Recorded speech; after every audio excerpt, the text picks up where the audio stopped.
Hello, shooters, loaders, and casters. Welcome to the Georgia Shooting Connection Friday Night live stream. I hope y'all ready to have some fun because we've had a week and we're ready to unwind a little bit. And Shooting Connection Friday Night live stream. I hope y'all ready to have some fun because we've had a week and we're ready. Got it. And we've been doing this how long now? I tried to mute it. It wouldn't let me mute it. I said, well, I'll just leave it alone. All right, what Thorzak say? So we already got a good crowd out there. It's showing 0 people are watching us, and then boom, 23. Welcome in, guys. Come on in, children. Come on in. Come on in. Yeah, we're going to try to continue our beginning reloading thing. I hope there's some beginners out there that can get some good out of it. And even if there's not, it never hurts any of us to get a little review. So, Chico, you want to start us off, brother? I'll try. Everyone, thanks for joining us for another Friday night Georgia Shooting Connection. We're excited to have you guys and ladies. I'm sure some of y'all out there. And just like Jamie said, we're going to continue. We're on like trimming and sizing. So brass prep, who loves it? I do not. I'll be honest. So we're going to get into some things. We're going to go over some stuff. Y'all have questions. We definitely encourage y'all over here in the side chat to ask questions. Sometimes you got to throw out something so it stands out, but we will be paying attention, and we might even play whack-a-mole tonight. So we'll see how that goes. Y'all will get that later, probably. So everyone, thanks for joining.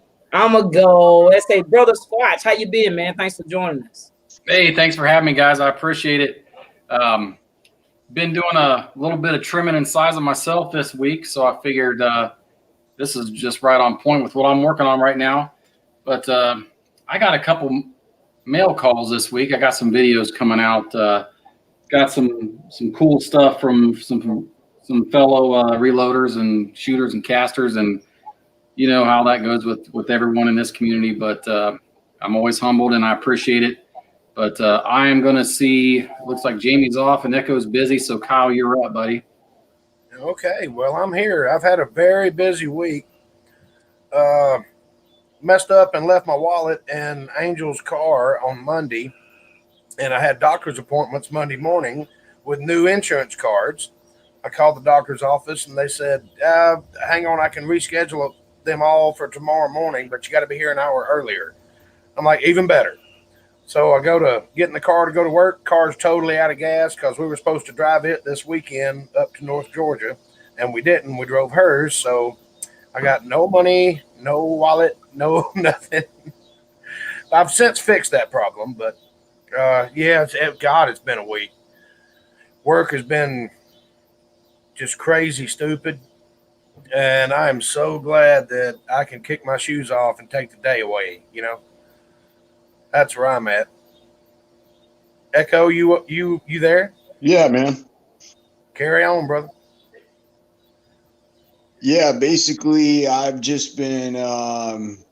I went to the range this last Thursday and shot a rifle that I'd put together for a good friend of mine.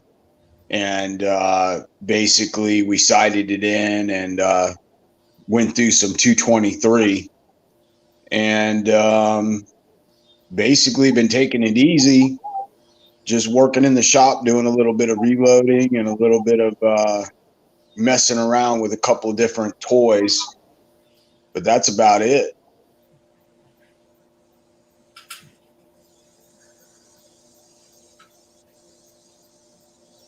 I'm here, guys. I'm just trying to get my organization organized here.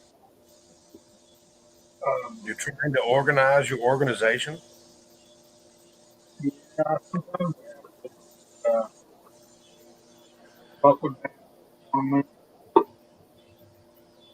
looks like old soldier's getting a bunch of storms. That's why I keep looking up. It looks like it wants to rain here, but I can't buy a rainstorm. I don't know what's going on. It hasn't rained here in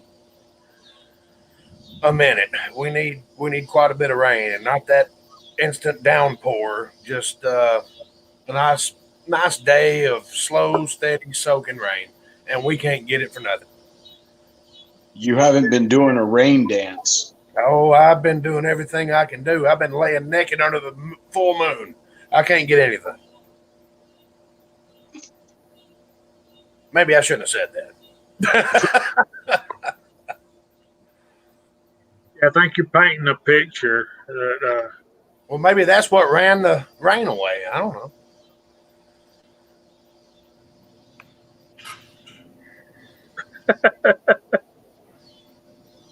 I always stick a thermometer in there, Mario. Especially if you got a You 420. damn sure.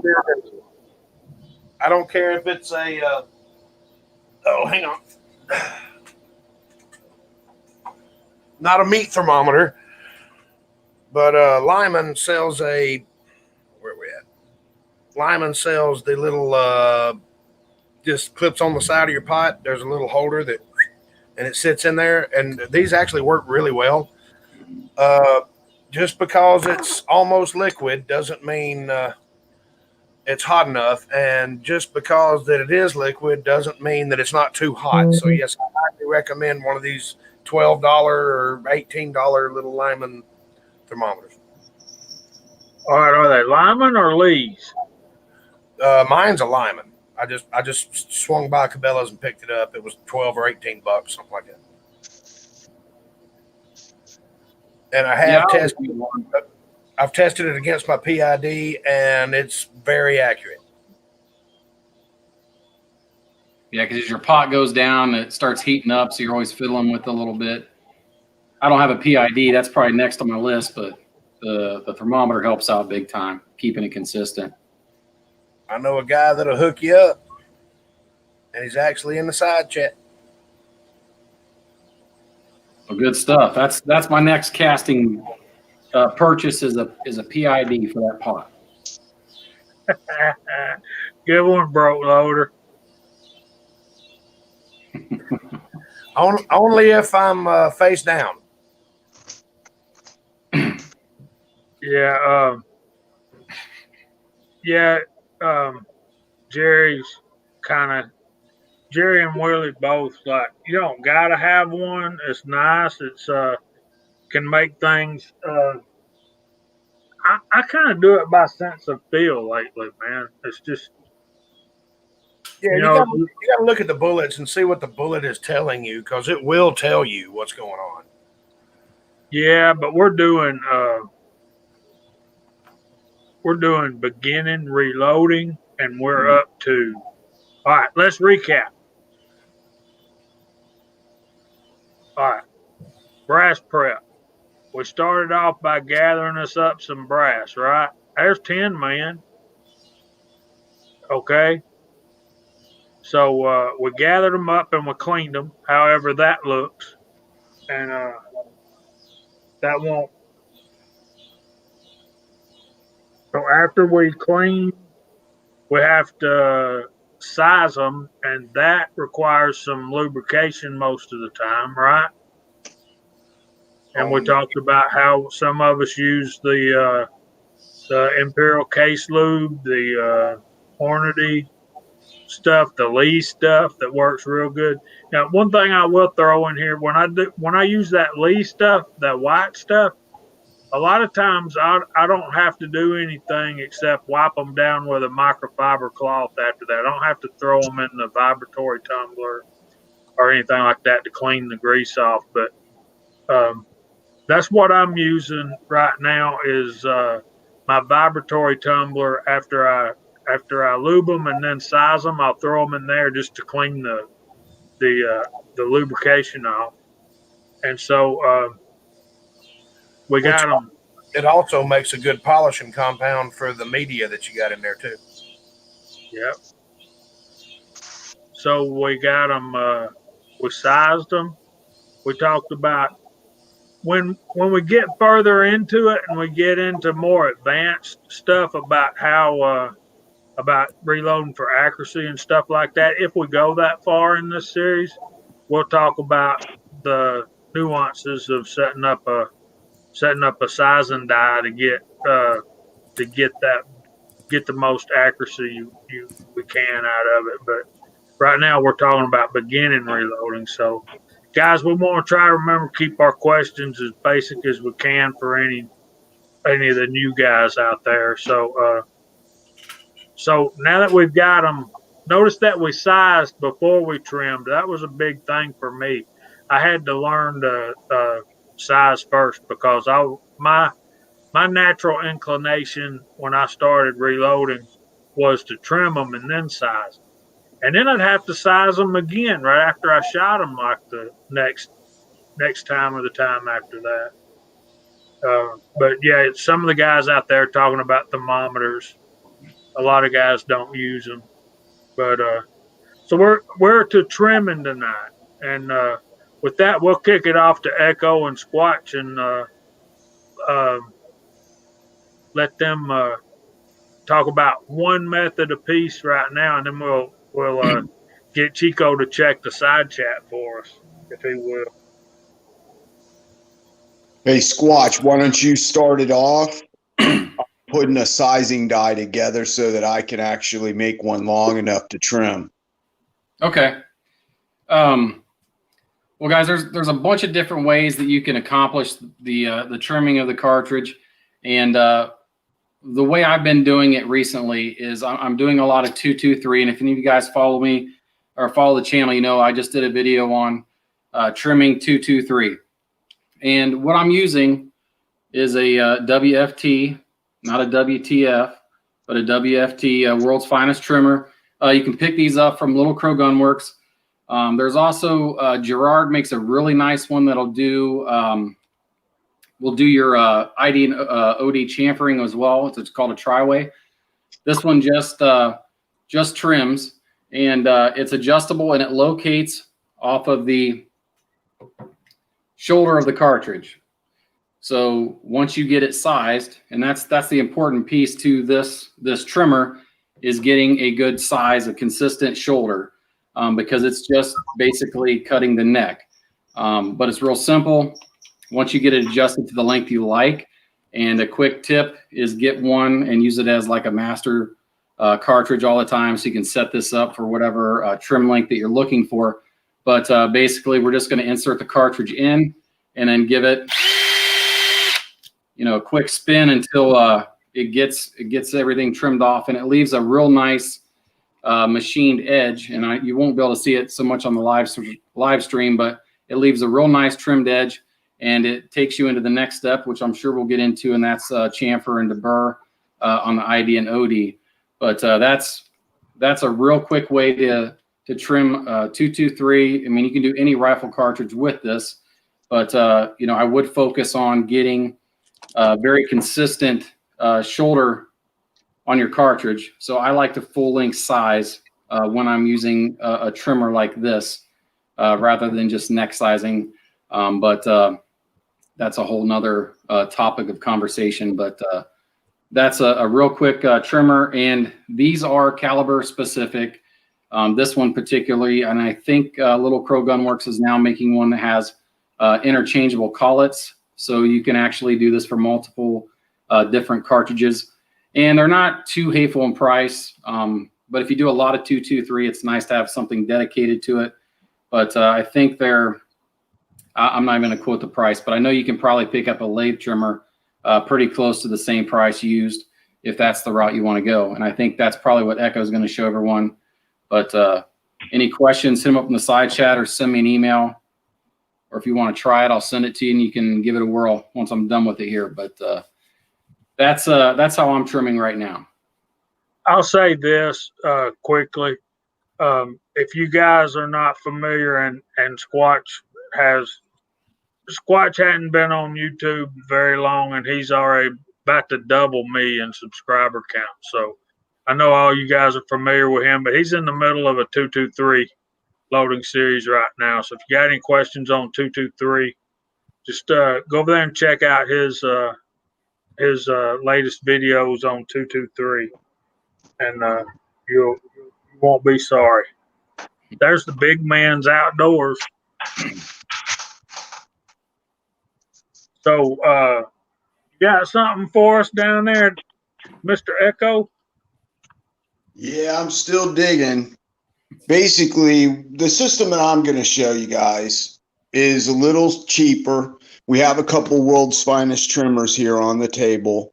The Gen 2, this one takes the bushing so that you can switch out calibers. And there are two sizes. There's the regular size, then there's the big boy. And it does like the 416 Barrett and the 50 BMG. We have basically right here the Forester, and the Forester is basically the same type of trimming tool. It basically it cuts off of the shoulder. So when you put the cartridge case into the cutter, it measures the distance on the setback of the shoulder. And as long as you have uniformity between cases and the amount of shoulder setback that you have when you full length resize them, you'll get within plus or minus 1/1000th of an inch. However, on this particular unit with Frankfurt Arsenal, I found out that the end mill really doesn't do a good job cutting 223 or 308 brass.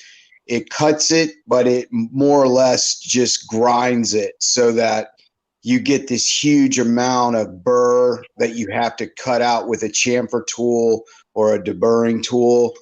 So I'm going to talk to him and see about getting a replacement bit and maybe do an update video for you guys. But the primary system that I want to cover tonight is the Lee Quick Trim Die system. And basically, you get a die for each caliber you're trimming. And it's set up so it goes down in your press.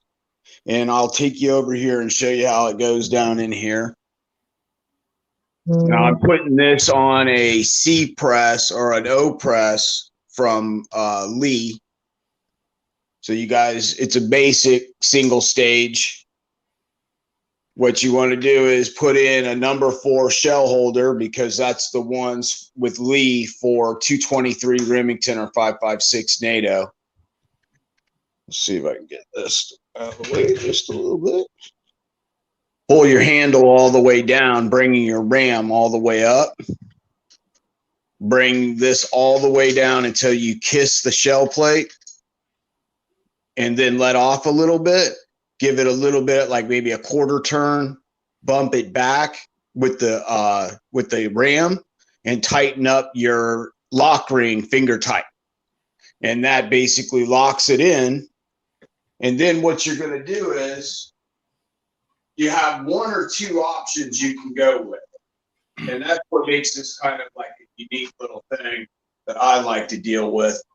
Basically, you're looking at the 2 different systems. You've got a hand crank system and then a drill system. Basically, it's got a spacer on it for extremely short cases like 223, 300 blackout. And then for your longer cases that are over, I believe, 1.25 inches. I might not, don't quote me on that, but if it's over like 1.25 inches or 3/4, you got to use this bushing. Basically, it's got a chamfer and a deburr on it, and it's got cutters. So basically, you run the brass. We'll just take a piece I've already trimmed because I was going to try to make some brass for you real quick to trim, but this will work. You run it up in here, and you feel it go up in there. And then what you do is you just drop the tool, and you leave the tool in the top of the die. So that basically when you come down, you'll see the tool drop down when it comes up. And then you just shove down on it against the spring and give it a crank. And when you're done, you bring it out and you've got a nice chamfer, deburr, and a clean cut on that brass. Let's see if we can get it to focus a little bit here. And it's all in one. So it's real quick, it's real easy. And then they have the power attachment that you can put on a powered screwdriver, because you don't want to do high RPMs when trimming brass. It doesn't need it. You want to go slow and low speed. So basically, this goes into a powered screwdriver and does the exact same thing that the manual hand tool does, except it eliminates you having to crank it. And also on here, you see this black ring around right here. You can turn this left and right. When you go to the left, let's see here. You go to the left, it increases the cut on your piece of brass by 1/1000th of an inch. So turned all the way to the right, it's going to cut it at max case length, which for the 5.56 is 1.760. And then each additional counterclockwise click, as long as you're facing down the front of this piece of equipment, is 1/1000th more it's going to pull off. So basically you can fine tune it, and we'll see what we just got here on trimming this one. Grab my caliper out of here. Let's see here. We were shooting for 1750, which is trim length. So we didn't get quite there. So let me go ahead, and what we'll do is, I must have had a little bit left on there that I didn't trim off. Yeah, there still had a little bit of resistance there, not much. All right, now let's give it a whirl. Yeah, right here. Now you're seeing 1.751. So we're 1/1000th long, which is nothing to worry about, even when running a progressive press. As long as you're plus or minus a couple thousandths, your plinking ammo, your range ammo, this mixed head stamp brass that I pick up like everybody else does, it's perfectly all right. And that's just something for beginner people that need something that's easy, quick, but number one, not going to cost them a fortune, and that's what the important thing is. So basically, that's how I do all my 223 brass. I do it all just like that. And I have used the world's finest trimmer. The only thing I don't like about it is I have to do it outside, because the brass goes everywhere. It throws it because the end mill and the whole unit spin at the speed of the drill. So if you go slow with like a powered screwdriver, it takes a little longer, but it makes less of a mess. You also want to be careful using the world's finest trimmer if you've got it in a drill press and your eyesight is you're about eye level with it, because there's a possibility of fragments coming off. You should always use eye protection when you're using like a drill or anything like that, or even a powered screwdriver to trim brass. That's stuff that does go everywhere. And some of it's microfine shavings that are less than 1/1000th or a 1/2,000th of an inch. And that stuff can get in your eye. Back to you, Jamie.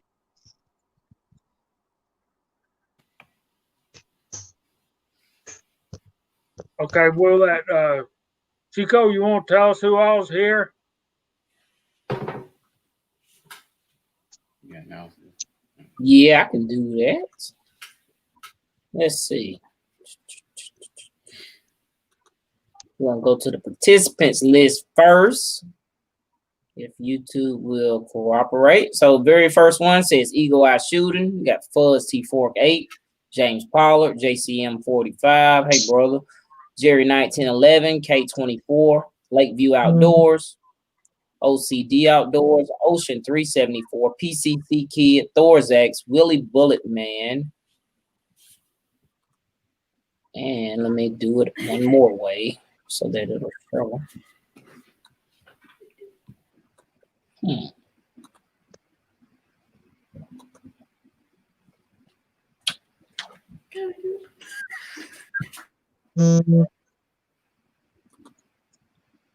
Hey, Ocean.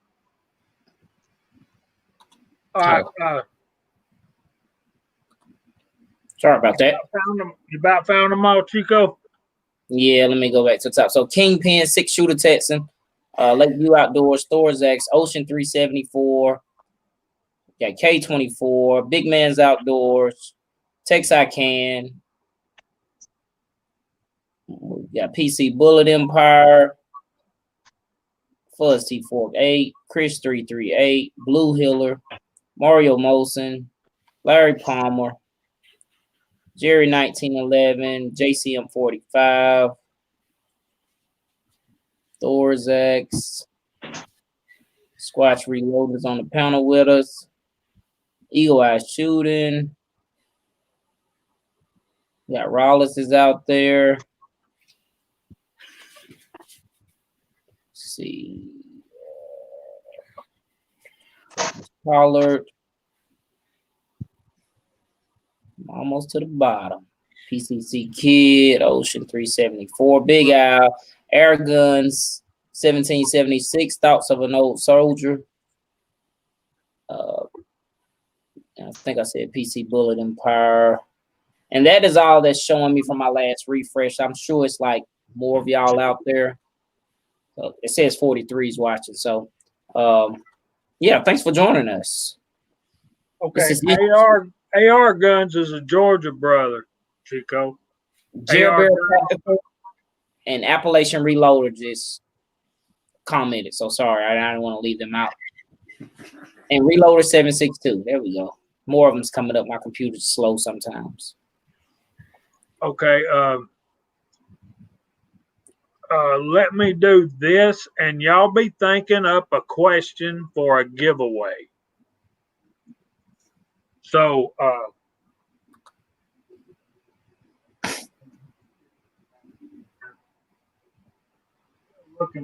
so Appalachian Reloader says, how about a cheap lead trimmer on a brass prep station? Like this. This is the cheapest and most basic way for a new reloader to be able to trim his brass.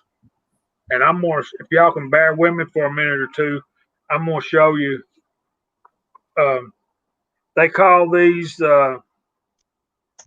case length gauge and shell holder. And then they'll have another one that's called, what is it called? Basically a chuck for your drill, and it holds the shell holder. And I'm looking for a blank one. Can't find my other one, but anyway. All right, it is what it is. Basically, it comes in another pack just like this, but and I don't know exactly what they call it, but it comes with this piece right here. I guess I need to blow mine up too, like I did for y'all. It comes with this piece, and this end right here goes in your drill, and then your case holder screws on that part. And this is a drill. I know y'all know what a drill is. So we're just going to take this and let me get this out of the way so y'all can see me. I think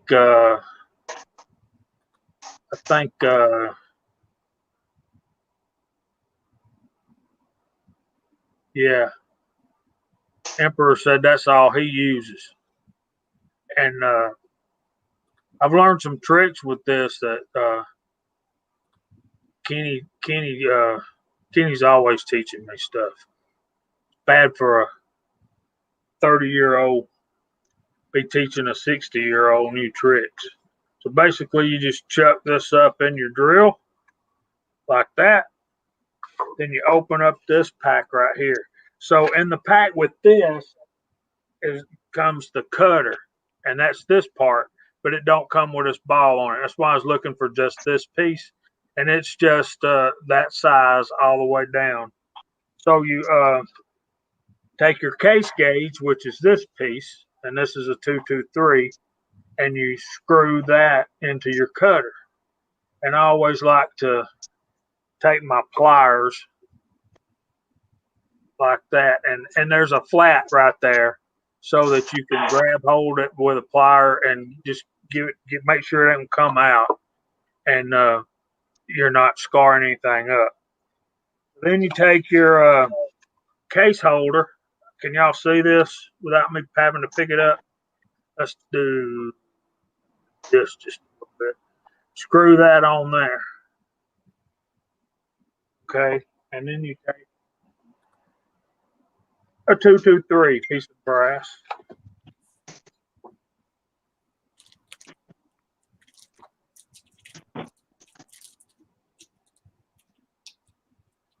Put your case in there and tighten that case holder down. Then you just put that in there,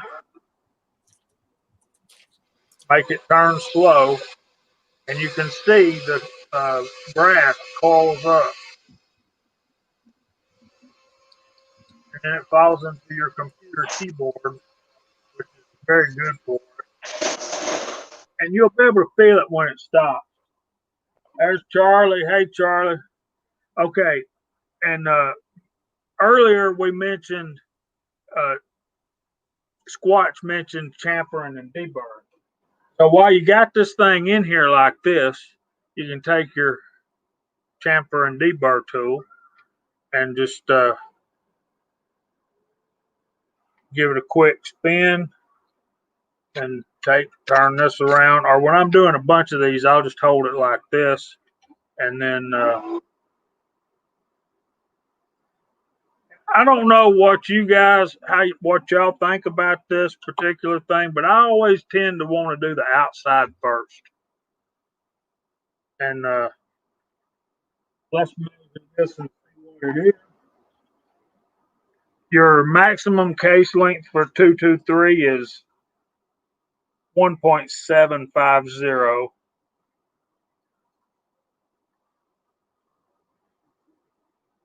And this is too short. This is 1.720. I'll turn it around, but you ain't gonna be able to read it. So I cut that one too short, but I'll shoot it anyway. And that's going to be totally dependent on the length of this rod right here. So apparently I have shortened that somehow. So you said, Jamie, the max case length was how much? 1.750. And how short did you cut that one? 1.720. So you got about 30 thousandths shorter. Yeah, the trim to length in most of your max is 1.750. Your trim to length in most of your manuals is going to say 1.740. But if you go to Sammy and look at it, it's 1.730. That's right, Kenny. Depends on your chamber more than anything else. Yeah, and Jamie, I know you said think of a question. Is that correct? Yes.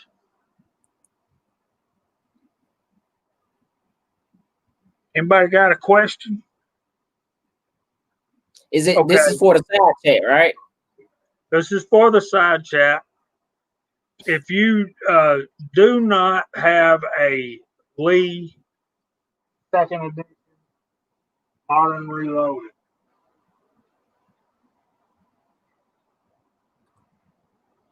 if you do not have this book right here, preferably if you're a new reloader,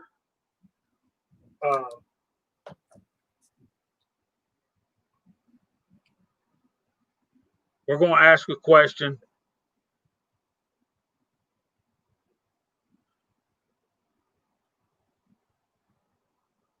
So that's for a new reloader, basically. Preferably, but anybody that doesn't have the lead book that wants one is eligible. So Andy is messing with my memory here. And I'm sure Andy knows better about it than I do, but we'll look it up. We'll look it up in the lead book. Andy's right. Andy's right. I was thinking it, but I was too busy eating.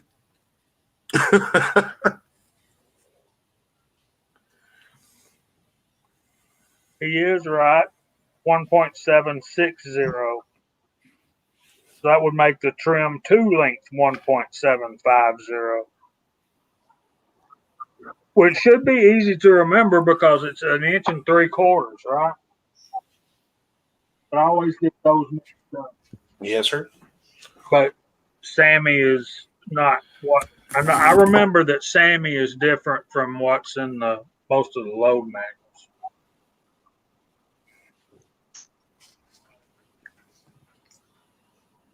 Yeah.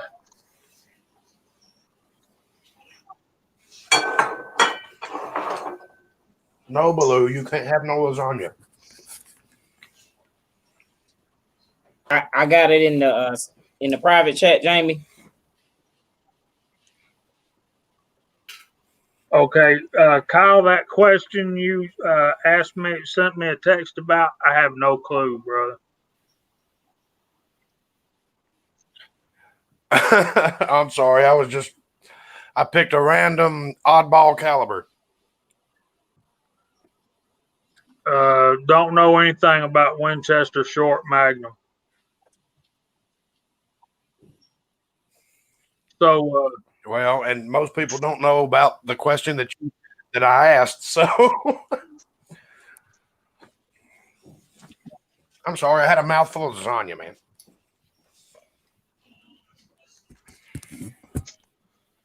okay. Do you know the answer to the question, Chico? Oh, yes, sir. That would be important. It would. There's But Plowboy's Ghost. Did you see the second part of my message? I did. Okay.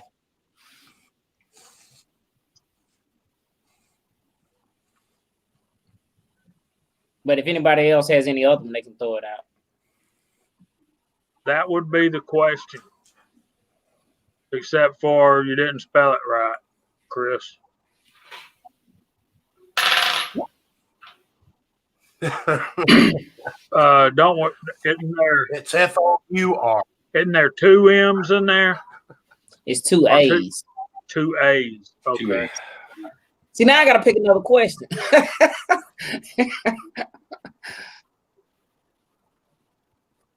And I was really making a joke when I said FOUR. Okay, so anybody that wants a book that knows what that stands for. And how I was gonna word it, I was gonna say our industry standard. What does it stand for? It's a word. It's an industry standard, a spec, so to speak. What does it stand for?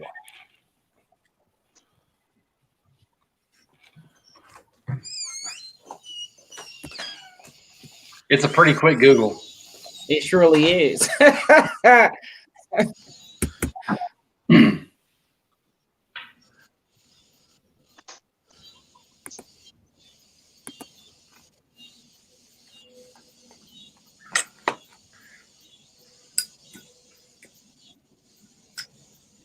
Hey, Jamie, since you kind of got on chamfer a little bit, if you want, I can kind of go through what I use to chamfer in the Burr 223 as well. Go for it, brother. We're just having fun. All right. So what Jamie showed was the pretty much your deburr tool that you get. A lot of your kits will come with those. I think there are 40 40 or 45 degree angle. And what I got switched onto a couple years ago, mainly doing some precision rifle, was the VLD trimming or chamfer tools. They got about a 22 degree angle, so you get more of a lead-in edge. If you're concerned about bullet concentricity and things like that, the theory behind this is that you get a more of a lead-in angle on your case mouth, and you have better concentricity with your bullet. I haven't noticed a lot of difference. Of course, I don't check a lot of 223 for bullet concentricity, but basically works just like Jamie's shown. I have this on a PPT turret from Little Crow Gunworks as well. But basically, you want to give that, 5 to 7 revolutions on the ID and OD. And it'll give you a real nice chamfer. Hopefully you guys can see that there on the ID and the OD. And one little tidbit that I use this VLD tool for as well is you guys picking up range brass on your 223, you're inadvertently going to get into some crimp primer pockets, and that VLD tool on the ID will take out those crimp primers. Actually bottom out on the flesh hole and pull your crimp out, and you're good to go. And I'll get you guys up here where you can kind of see that. And that wasn't prepped prior to me hitting it with that VLD. And you can also chuck these up in your drill and make real quick work out of it. But I picked that up a couple years ago, and I've been using it for primer pockets a lot, cutting those crimps out, and it works pretty good. But that's you can pick these tools up. I think these ones are actually Lyman, but it's called a VLD chamfer, and I believe it stands for very low drag. And there's other companies that make it. I think Lee RCBS also makes them as well, and they're cheap. And if you guys are like me, don't want to get a lot of money into these guys here, this is a good option, and you can kill a couple birds with one tool right there.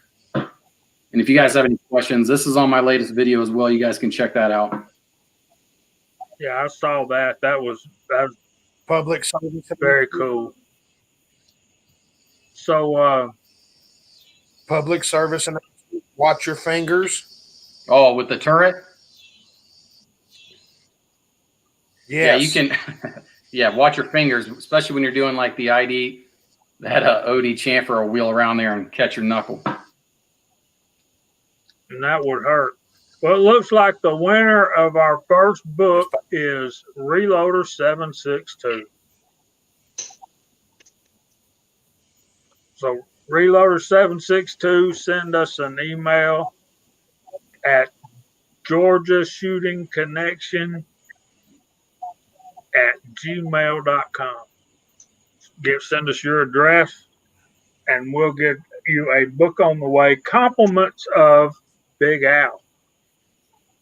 Big Al, thank you very much, brother. I hope you're still out there. So, now the next giveaway is a 50 BMG Barrett. Oh, I'm on in the side chat now.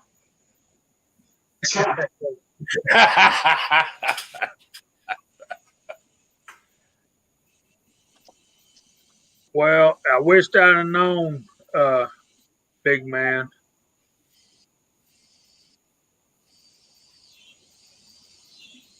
Can you cancel it? Hey, single shot. Hey, brother. Hey, single shot. Lakeview got it too. So how many of you guys, I saw a couple.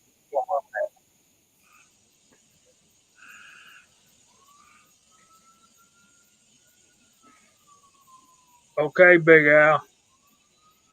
Did I see Insight Freedom? Welcome, Scott. So we got to come up with another question. Got one more. Cool. So we're posting questions in the private chat. You can, or you can just, do that and we'll look them over. Pick out the best one.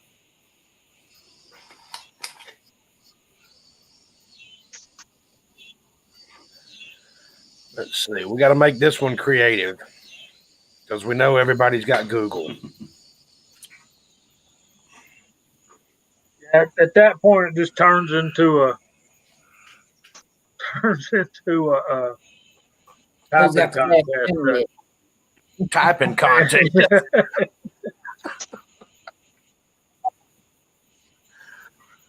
So I'm really liking. Okay. All right. I got you. All right, put it in the I got you one, Jamie. put it in the private chat, and we'll look it over. This one right here, it's got that flat point. I wonder if I can use it to do that. The angle might be too wide, but I haven't tried that method on large primer pockets, maybe like 308. I'm not sure if it's got enough reach with that angle. But the VLD works great for getting out crimps. I think that's what I bought a VLD when I bought it off of. I think it was made by Little Crow Gunworks actually. Mm-hmm. And I bought a kit, but it looks just like yours. I'm going through my order history right now. Let's see. You know, and the thing with mill crimps when we're talking, you know, like 308 or 556, 223, whatever. I mean, there are so many different ways you guys can get rid of that crimp if you want to swage it or cut it out or whatever. There's no right, wrong, or indifferent. There's plenty of guys that'll argue both methods, and I've done both. I got both, and right now I'm just cutting them out. And you know, I'm not bulk. I guess I am right now bulk reloading it, but you know, I kind of prefer this over the super swager now. Yep, you got it, Jamie. That's a VLD.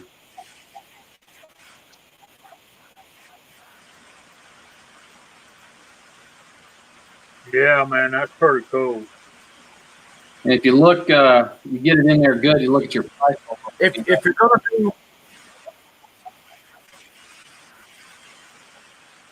gonna do a lot of brass at one time, and you're going to be doing this for a while, I highly recommend like a Lyman Case Prep Center because you can put 5 different tools in there at once. It's a little bit of an investment, but the time that it saved me, I can trim, chamfer, deburr, ream the primer pockets, clean the flash holes. You have to change your trimming setup for each different caliber. But most of the stuff, you just leave it the same unless it's small primer pocket or large primer pocket. You can catch them on Black Friday deals. Like that's where I got mine from Midway. It saved me about $60. It's well worth the money if you can catch a deal on it. Yeah, I've been putting one off for a long time. And it's I'm quiet. ready. What are we talking about? A case prep station? Yeah. Yeah. Like the one me and Uncle Jim have. Chico might have one too. I'm not sure. No, I don't have that. Okay, we still got 2 books to give away.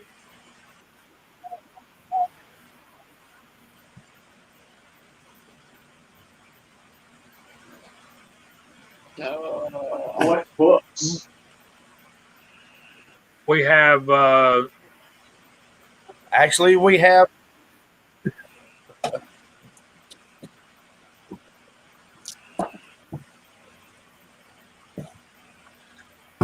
Scotsman, you have a link, brother, but I guess you're on the road, right?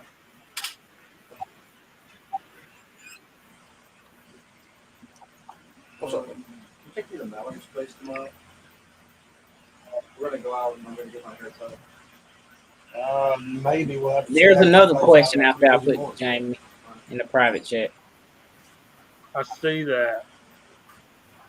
Yeah, Kyle, that's going to be on my Christmas list, that Lyman. All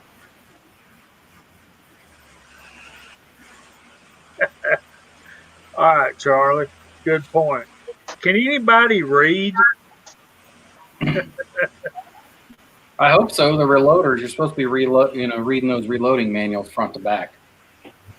You are. You are. my question was pretty much brand specific, so it really didn't have anything to do with reloading. I'm sorry. It really. I really do like Chico's question. And Do you and really? and you know what? I'm gonna put one more thing.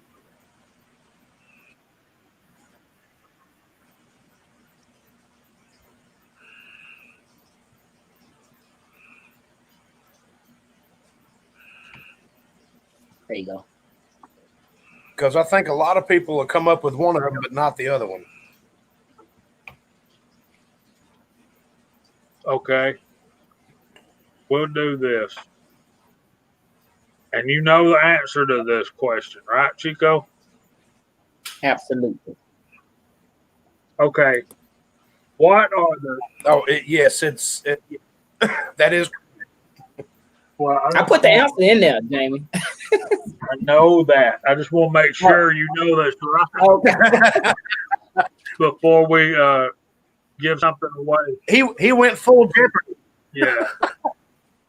He wants you to be Alex Trebek. He went full Jeopardy. Now make the question. Right. So, thoughts of an old soldier. If you want a reloading manual, give me a call, brother. Take care, brother. Okay. Here's the question. Good night, brother. What are the two most popular rifle rounds in the United States of America?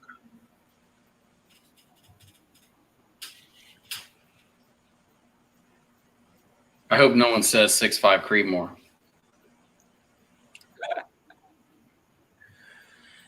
Or 6mm art. All right.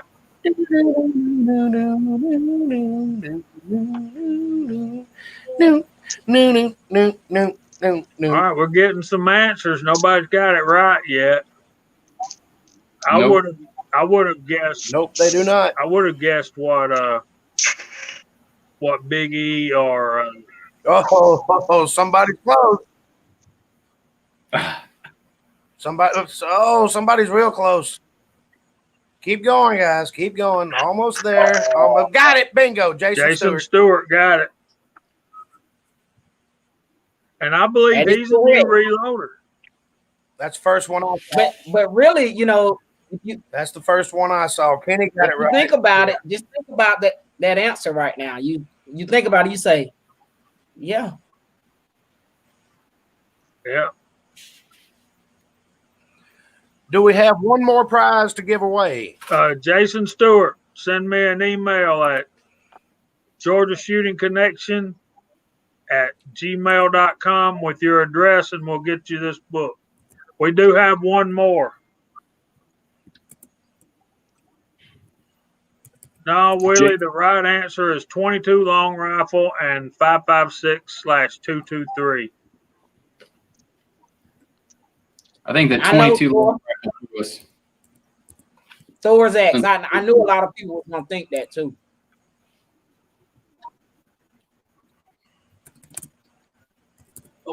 Here's a pretty good one. I'm not posting it public. I'm gonna let Jamie read it first. Yeah. Because a lot of people don't. That's funny that the most popular cartridges in America are both 22 caliber. I know it's weird because I know everybody I know has a 30-30. Or a grandfather's 30-06 or 308. Yeah. Yep.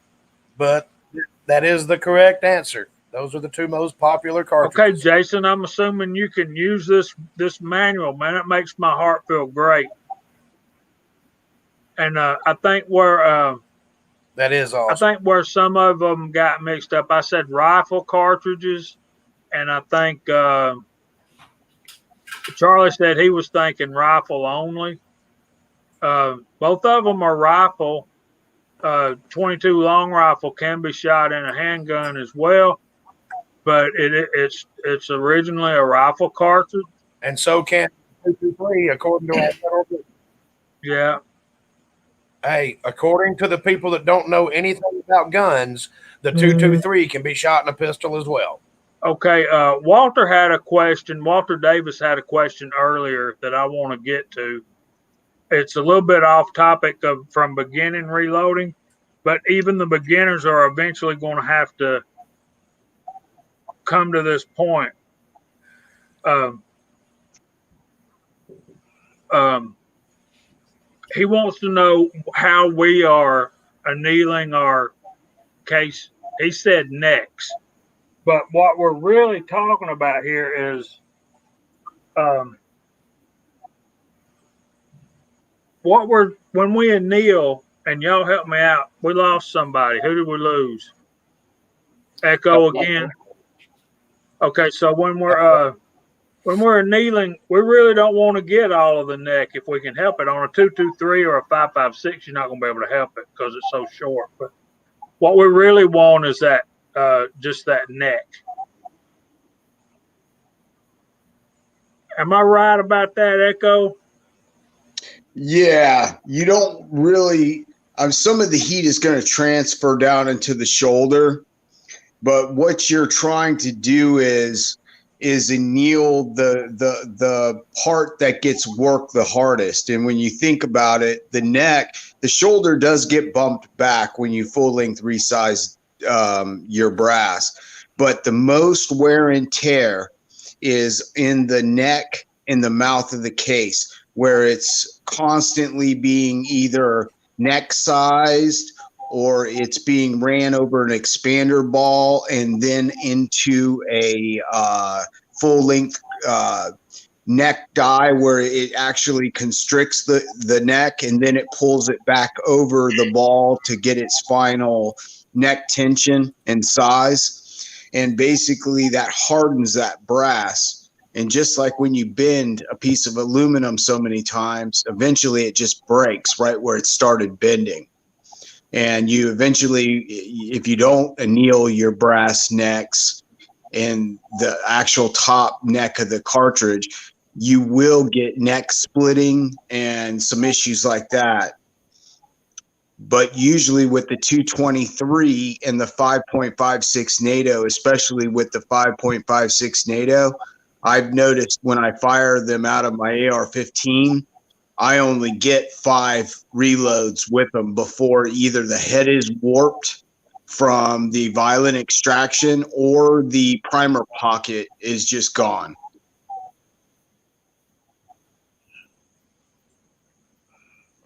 Hey, Echo, I'm not a big expert on annealing, but how will annealing extend your case life? I mean, if you're talking 5 or so firings by neck sizing, how much more firings can you get if you anneal your brass? Well, if you're talking a bolt gun, you can get, I've heard people getting 12 reloads off of annealed brass, and some guys get more than that. It depends really on the brass manufacturer and what quality brass you're using. For the most of us that are just shooting in our AR-15s range pickup, I'm getting about 5 reloads before I'm either having a primer pocket that's just too expanded to be worth anything. All you're going to do is pop a primer pocket out, or the actual head of the case will be warped.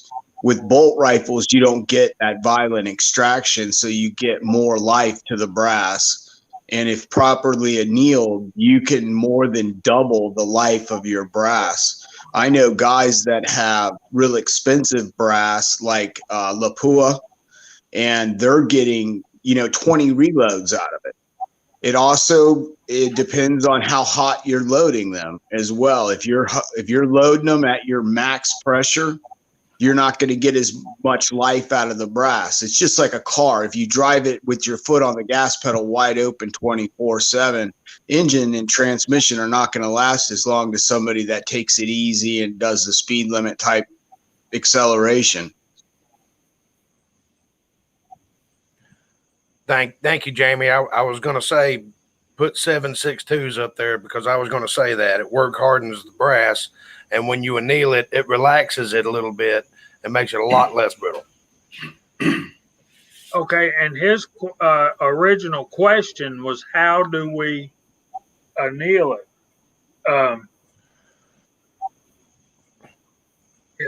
I take a torch and put a socket on an extension in a drill and spin it around on low speed and do it that way. Some people make their own annealing machines. Some people buy some and all that. But I've found that if I need to do that, which I've got so many 223, I don't need to. But that is possible. Take a 10 millimeter socket, or maybe it's a 12. I don't remember right now. But it fits the 223 case perfectly. And the neck and the shoulder stick out, and you just put it on there, not extremely right on it, but you put enough heat on there for about 5 to 7 seconds, and you'll see it. Don't get it red or blue hot, because you just ruined that piece of brass. And then I drop mine into a Folgers plastic coffee can full of water.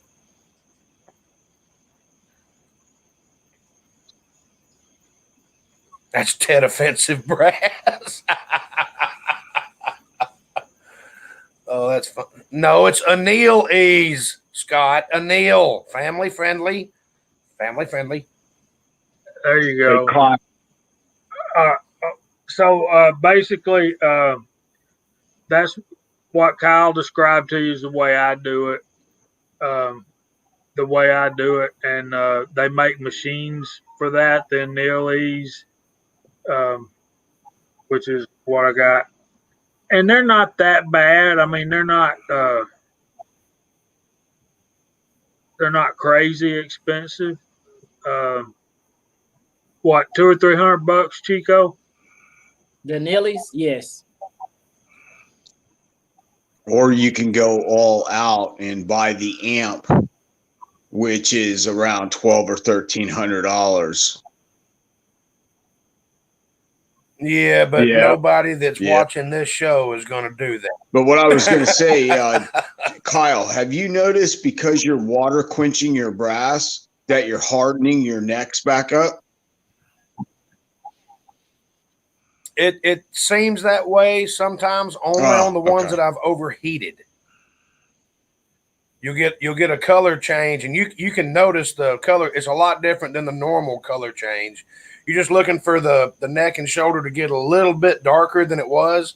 Now, if it gets really dark and you water quench it, that will harden the brass back up. And the next time you shoot it, depending on your load, you'll probably have a split case neck.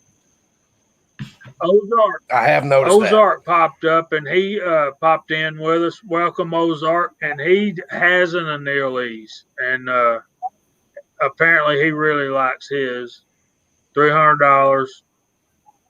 And MCK's here, so we can start the. Let me click the go live button up here. Now that Mark's here. that. It's almost time for the hey Mig, bye Mig. And you're right, Andy. If you're doing a lot of it, that's the way to go. I really don't, because I've got so much 223 brass. And my 308 brass, I load them so damn hot that it doesn't make any sense. I never have neck splits or anything like that. I end up blowing the body out. Walter, And it takes a jackhammer and a truck to get it out of the damn rifle. that's the first I've heard of using a toaster oven.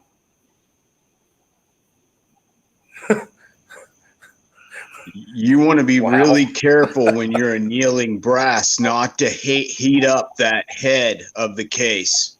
The head of the case is what holds all the pressure against your bolt face. And if you anneal the body or the head of the case, you basically are setting yourself up with a pipe bomb in your gun. So you want to be very careful that you're only applying heat to that neck and right where the neck meets the shoulder and no further down. It will blow out. It is a lot That's for cheaper sure. than an Anilles, Jerry, but golly, that's I can, dude, that Anilles thing. I'm telling you, man, just to put them up there and then walk off. Yeah, there's something to be said for that. Yeah, you fill the hopper up, and go to work. You come back and there's like 4 or 5 left in there. You just sit there and watch it for a couple of seconds. I seen on another live stream, or actually another channel that a lot of guys gonna be familiar with, the Reloading podcast. And Buckeye Targets was using a new annealer. This was, I don't know, maybe 6 months ago. It was a sweet little deal too. I don't know the name of it. I forget it. But it's almost like an induction heater. If y'all familiar, I can't even think of the name of it. Amp makes Okay, one so that that is it. Amp. Yeah, that's pretty good too. Have any of y'all saw? Don't do that. Do not do that. No. Well, there's lots of methods. Have any of y'all seen Johnny's Reloading Benches video about annealing with a salt bath? yes.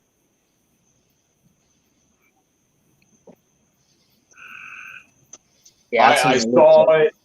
I have a friend that's actually got one of those salt bath annealing setups, and it works. It really works.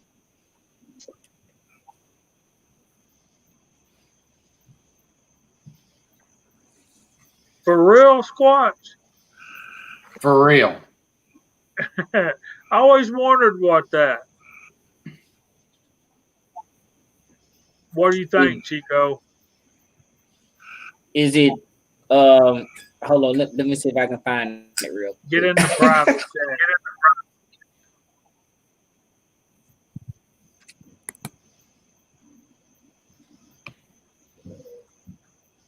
Oh, come on. That's about perfect echo right there. Yep. Yeah.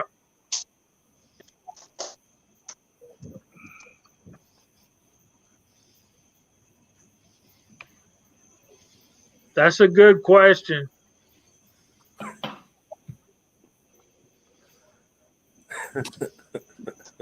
All right, what are we doing, guys?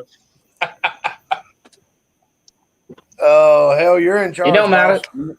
We're just riding around. I'm just pushing buttons. Do it.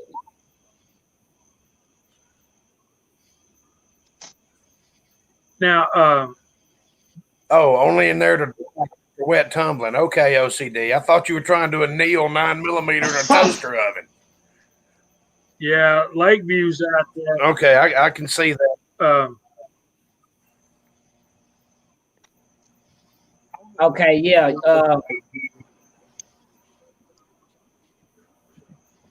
Okay, y'all ready to give away? That's that stuff that you. Hell yeah, do it. What were you saying? Who, me? That Tempolac stuff. That's the stuff you put inside the neck, and when it turns to liquid, you're done.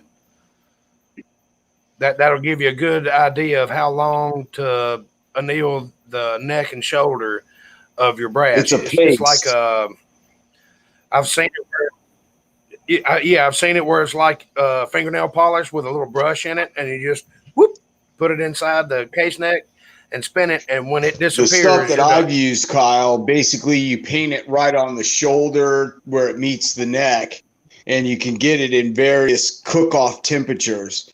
And when you get it hot, it'll change color. Right. Basically, when you get it to the temperature where it reacts, and you can get them at, that at 300-400 degrees all the way up into 700-800 degrees, and it will change color from whatever color you paint it on. It'll do a complete color change. Like if it's a black color, when it wipes on, it'll turn white. If it's red, it'll turn like purple. It depends on the actual temperature of the Tempolac that you're using on what color it turns, but it gives you a real clear determination that it is hit its temperature. Yeah. Okay. And you only have to do 3 or 4 to get a good idea of the time that it takes.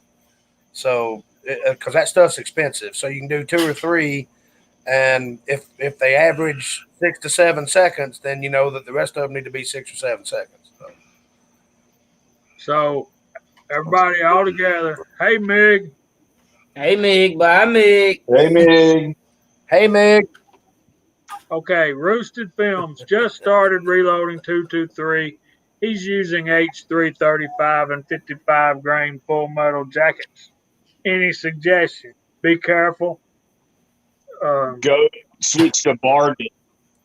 And go to go to Hodgdon's online loading manual, and you'll have all the options that you can stand for that bullet and that powder. There'll be like 25 different loads, 21.1 to 23.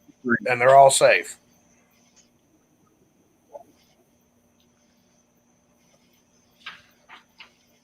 Well, I'm saying consult a loading manual, not us. We're not loading manuals. We're not.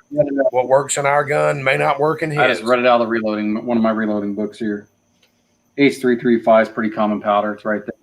Yeah, just go to Hodgdon.com. Yep, Hodgdon.com, punch it in. You select your caliber, select your bullet weight, select your powder, and hit let me have it, and boom, there it is. There's no, I kid you not, there's like 25 different loads for that. You new guys too, if you this Sierra book, I love it. When I'm working up a load, I can just pull out the page I need. But it's got about everything in there. It's a good one to add to your library. Yeah. Oh, that's the binded one, right? The 3-ring binded one. Yeah, I've got the older one and the new one, and those books are really well put together. The information is very well thought out in the way they lay it in, and they have powders for a hunting load and an accurate load to kind of get you in the right direction. Like if you're shooting, say, 223 Remington with a 55 grade bullet, they may reference Varget or 223 CFE or something to that, and they'll tell you the amount of powder that they're getting the best hunting load for varmint, and then the best accuracy load with a certain bullet, so that it breaks it down by bullet, by caliber, by bullet, and then by powder. So it's a really good book to have. Lyman does it as well. Yeah, right there at the bottom of the page, it's going to give you their accuracy load and their hunting load right there at the bottom of the page. Let me get it up here. You guys can see it. Yeah, that's a killer book. A buddy of mine has one. I've been trying to talk him out of it, but he won't do it. Yeah, I'm going to get that book.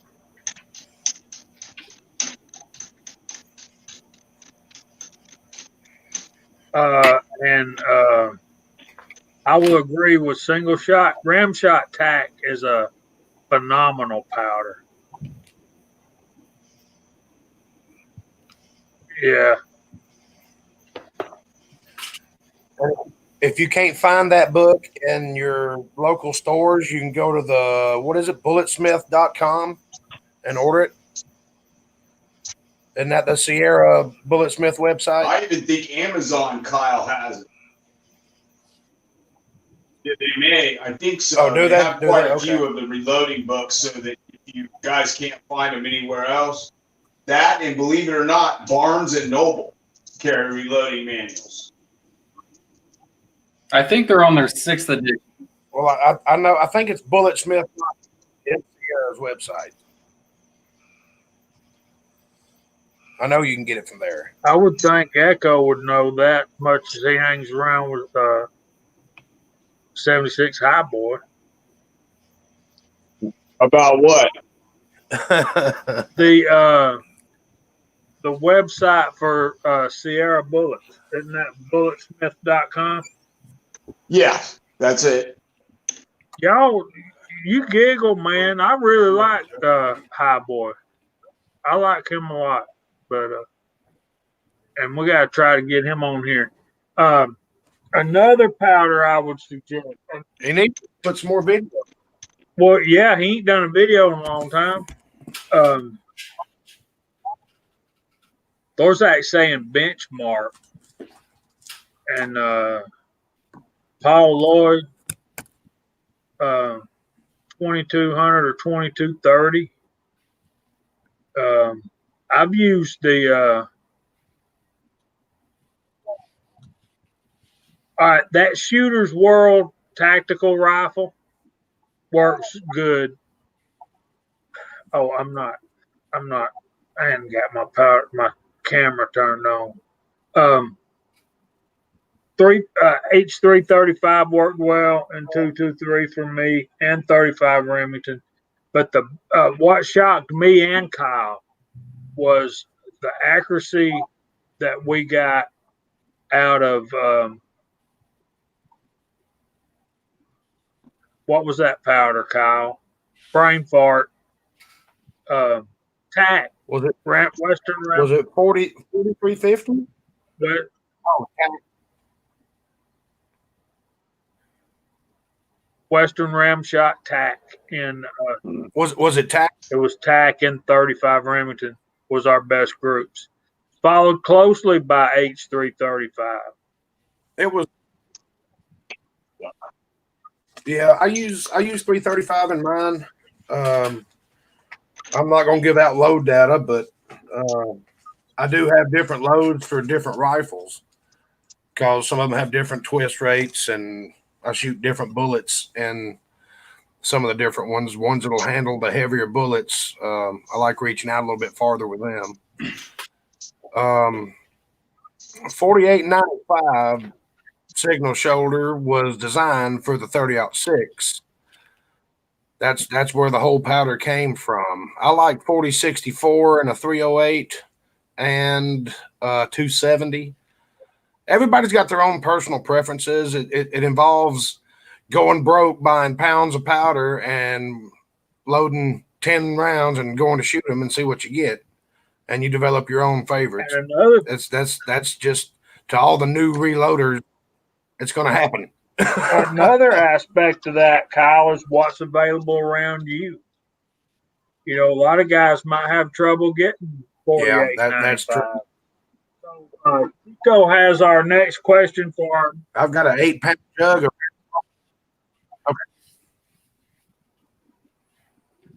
Go ahead, Chico. Y'all ready?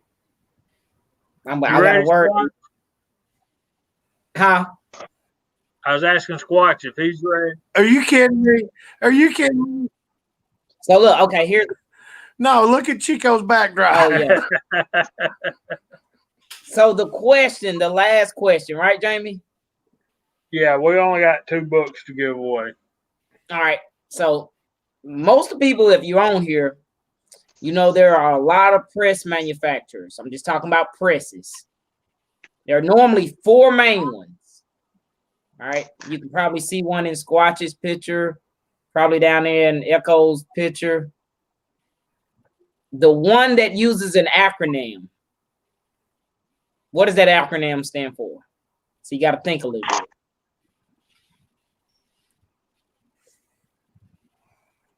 I like the way you phrased that. So they got to do a little more thinking. Take a little bit more Googling right there. Right. Yeah. 4 press manufacturers. Which one uses an acronym, and what does that acronym stand for? It's a 2-part question. Well, there's more than 4. The 4 main ones, right? He said, Bobby. Oh, Jerry, hush, man. We know your wife works at Cabela's, so you got the head start on all of us. Congratulations. I'm glad somebody can get something. I think I see it already. I think I see it too. I was about to say, I think it's there. Let's see. Yeah, Call out. Never made any sense to me. Curtis knew it.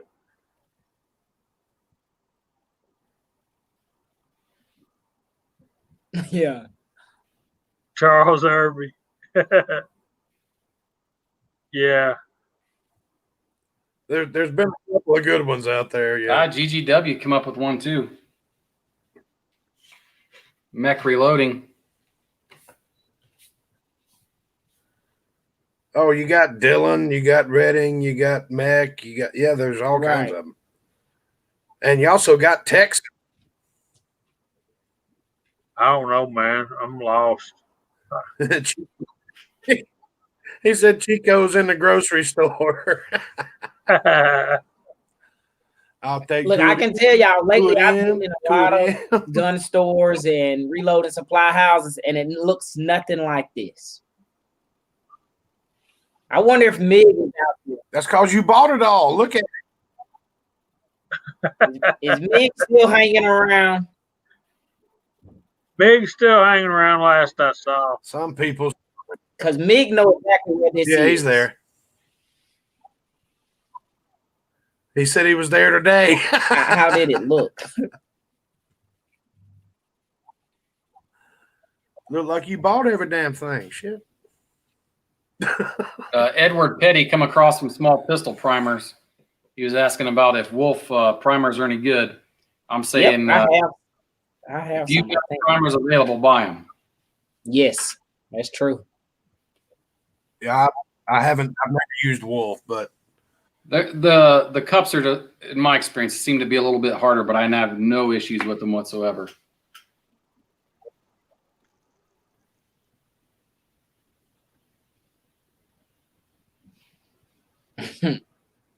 Yeah, I would say I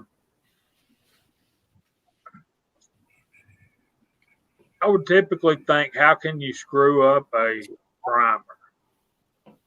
But I'm sure it can happen. So who won the next book? Paul Lloyd won the book? Yeah, that's what it looked like to me. that's what I'm thinking.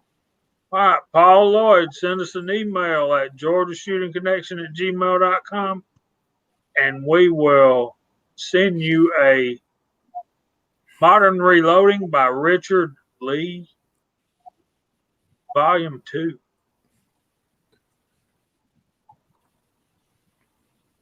Yeah.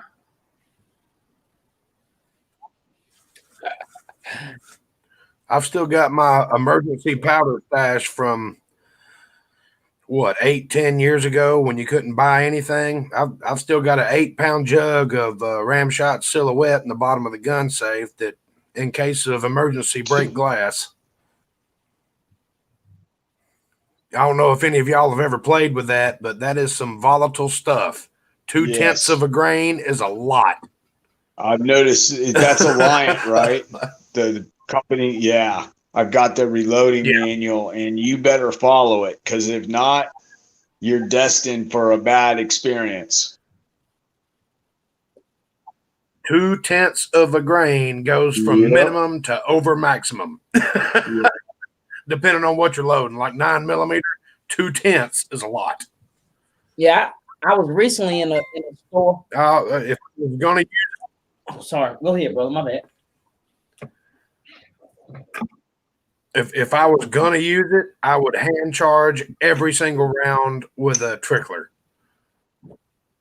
and weigh it 3 times. It is even in 45 ACP, I think minimum to max is a half a grain. That's not much powder. No, it's not much powder at all. No, it's a lot worse than tight group. It's a lot worse than tight group. Tight group, you got like a grain and a half to play with. This stuff is super sensitive. That's why it's still sitting there sealed in the safe. It ain't going nowhere. Is it temperature sensitive? I got plenty of tight group. Is it temperature sensitive? I don't know if it's the new Extreme. Oh, what do they call that? I don't know if it's that or not. But it's in my temperature and humidity controlled gun safe. So as far as being outside and shooting it, maybe that's why they keep the tolerances so low. I don't know. Okay, Jason Stewart, I already have your email, sir. Thank you. Let me see. Do I have? See you, Wes Covina. Thanks for joining us, bro.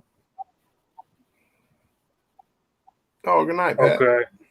All right, Big Al, if you're out there, if you're still here, I'm going to forward you Jason's email so you can send him one. And soon as Paul Lloyd sends us an email at georgiashootingconnection@gmail.com again. There's a question. And if any of y'all want Big Al's email, it's bigal@sirawesomeness.com. It really is. I'm about to say it'd be some shit if that worked, wouldn't it? I'll be getting phone calls here in a minute.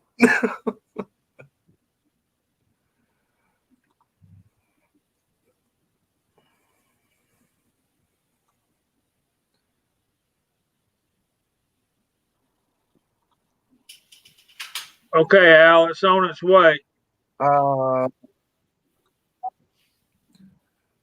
No, I don't use CFE black for 300. Okay, so back.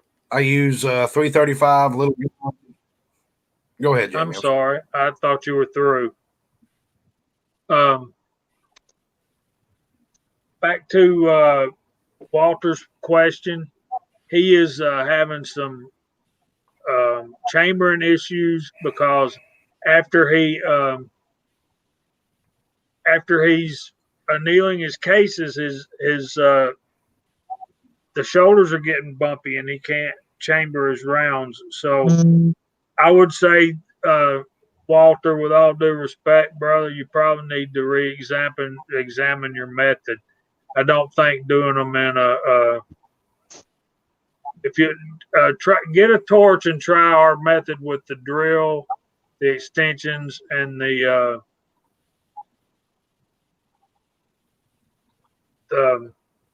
sockets, deep well sockets. So, Scotsman, are you on the road?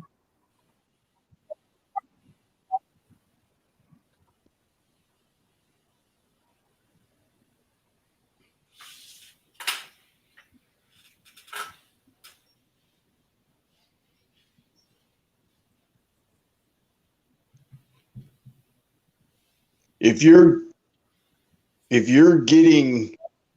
resizing your brass, your 223, I think you were saying, and you're annealing it, if that brass is fitting into a chamber check gauge and you're annealing it and it no longer fits in that gauge, you are getting it way too hot.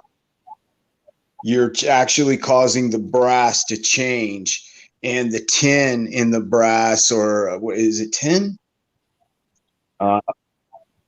Yeah, so one of the products that makes the brass is basically leaving the brass.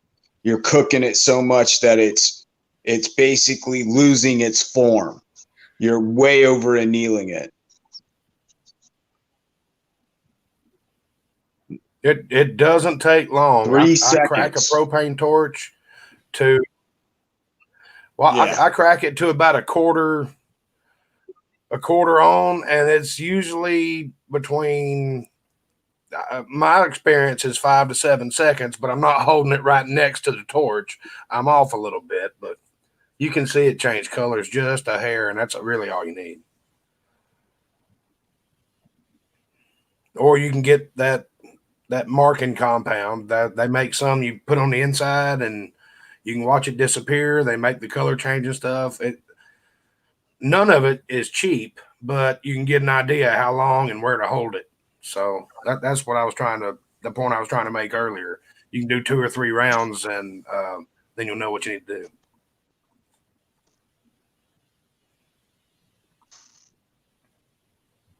I remember in the 1970s, the National Rifle Association had a article in one of their magazines that they put out periodically. I can't remember the name of it, but it might have been American Rifleman.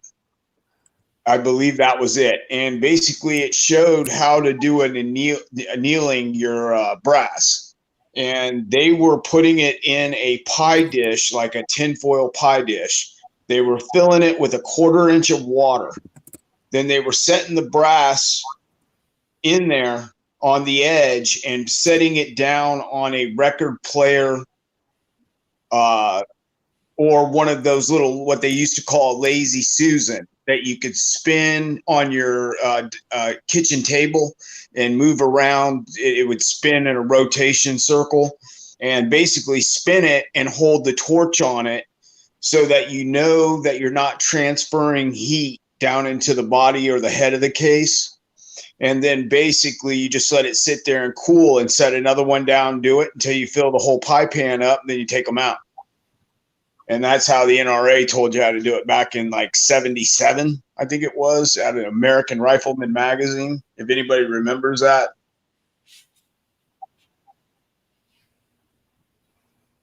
Yep, it's been a minute, but yeah. Mig brought up a good point. He said propane's for noobs. MAP gas is where it is. I don't know how long it's been since he bought MAP gas, but the BTUs and the newer canisters of MAP gas are not really that much impressive. They just put a yellow wrapper on it. I think it's still propane. I agree with that right there. Now the old stuff, yeah, you ain't Right. wrong there. Right. Dang, break out the Alabama Red Ranch. You break out the Alabama Red Ranch, and you can kneel something in about 1/8 of a second. But Yeah, but yeah, if you had old MAP gas cans, I think you had something. New ones, I think it's propane, and they charge you $3 more a bottle for it. y'all, he just wants to anneal his cases. He don't want to cut them in two. Okay. You can do that with a Bic if you got an. Yeah. Here's the thing. I'm getting ready for work this morning. Story comes on the news. The Attorney General of New York State has filed a lawsuit against the NRA. Guys, Scotsman's going to hate me for saying this. I don't agree with much Democrats do. But I got to tell you, my wife about fell out on the floor when I stood up and started clapping. I'm like, somebody finally had the guts to say it, and it took a liberal from New York to actually do something about what's going on in the NRA. I mean, everything she accuses in that lawsuit is pretty much dead on right. It's time for Wayne LaPierre to retire and go somewhere else, and us get the NRA back to where it needs to be, which is pretty much what the GOA is now. And I was going to say, you mean get somebody in charge of the NRA that is actually pro 2A? Yeah, not pro Monday. We couldn't do that. Where would the money go? right, and that's yeah. Where would all the money go? We couldn't do that. There's a lot of things, though, that the NRA does that us common folk don't know about. They do battle on the Senate and the Congress with having their representatives represent gun ownership in this country. Now, I don't agree with the way Wayne LaPierre has been heading the NRA over the last decade, at least. And they really need to restructure and get a new business model instead of trying to get all this cash together. If you're going to get all this cash together, you need to put it into the Second Amendment community and education on firearms and fight the people on the Hill that want to take away the Constitution from us, and stop wasting money on so-called business trips where you're flying first class halfway across the world to take you and your family on a vacation. That I don't agree with. I do not.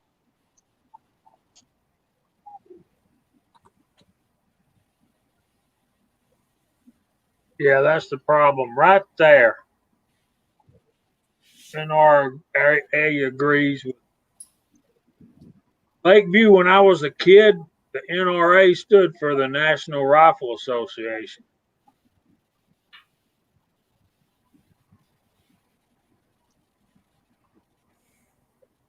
Well, there's a reason that I'm not a member. I can tell you that.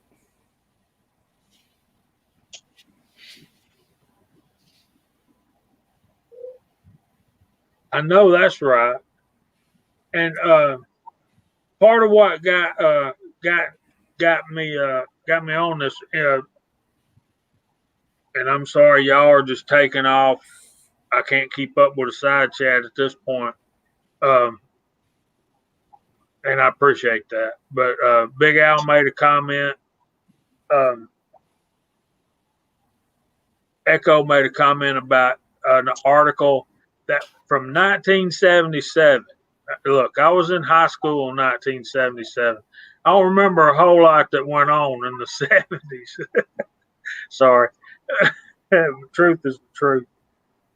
But I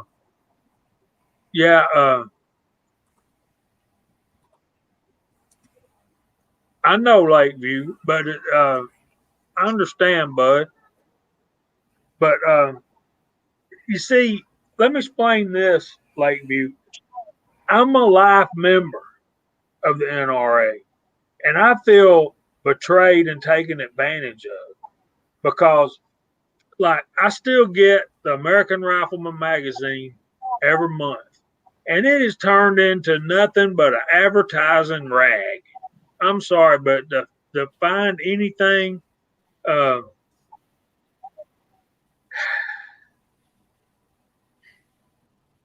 telling you, man.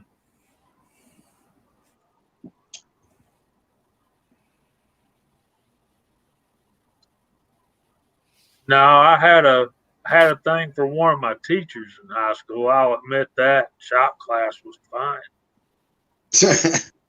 We had a brand new lady shop teacher my junior year. So that's a good point, Big Al. If you remember the 70s, you weren't really there. I just read that. That's funny. MCK made a good point. I mean, the Democrats ain't doing this to protect the 2A. I can tell you that right now. There's a bigger agenda. They're doing this to give the company with the biggest money that could fight them if they decided to go stupid. Which I don't even know if they'd fight them at this point. Okay. Back in, I think it was 2017, the NRA National Convention and shows were in Atlanta, and I took a day off and went down there, invited my boss to go with me, but he couldn't get away. What I'm telling you guys is when I'm a life member and I can't get into the arena to see the president and Wayne LaPierre because I didn't pay enough money, while they pull up and they land at Hartsville in their private jets, and they have armed guards and limousines pulling them up to the place. The president, okay, I understand that, but Wayne LaPierre in the same car with him, hey man. All right, that's politics. They're saving gas. Yeah, right. Okay, that's enough for our political crap for this week, but I'm disappointed in my National Rifle Association. and we'll move on. How about them Braves? That's what I'm thinking. Their ace, the ace pitcher pulled his Achilles tendon, so might be a long. Well, for 60 games, how long can the season really be? Yeah, right. I did see where, and I found this very odd. It was on the news. They have arrested 16 people in the explosion in Beirut. Bring you back down to my level here. They arrested 16 people in the explosion, but they have yet to release what they were charged with. I find that a little odd, but I find it pretty normal for over there. But I just thought that was funny. They arrested 16 people in this explosion, but won't say what they're charged with. It's weird. And let me tell you, ammonium nitrate doesn't behave that way. It's nothing but an oxidizer. It has to have a fuel source. Something happened. Okay, I'll shut up.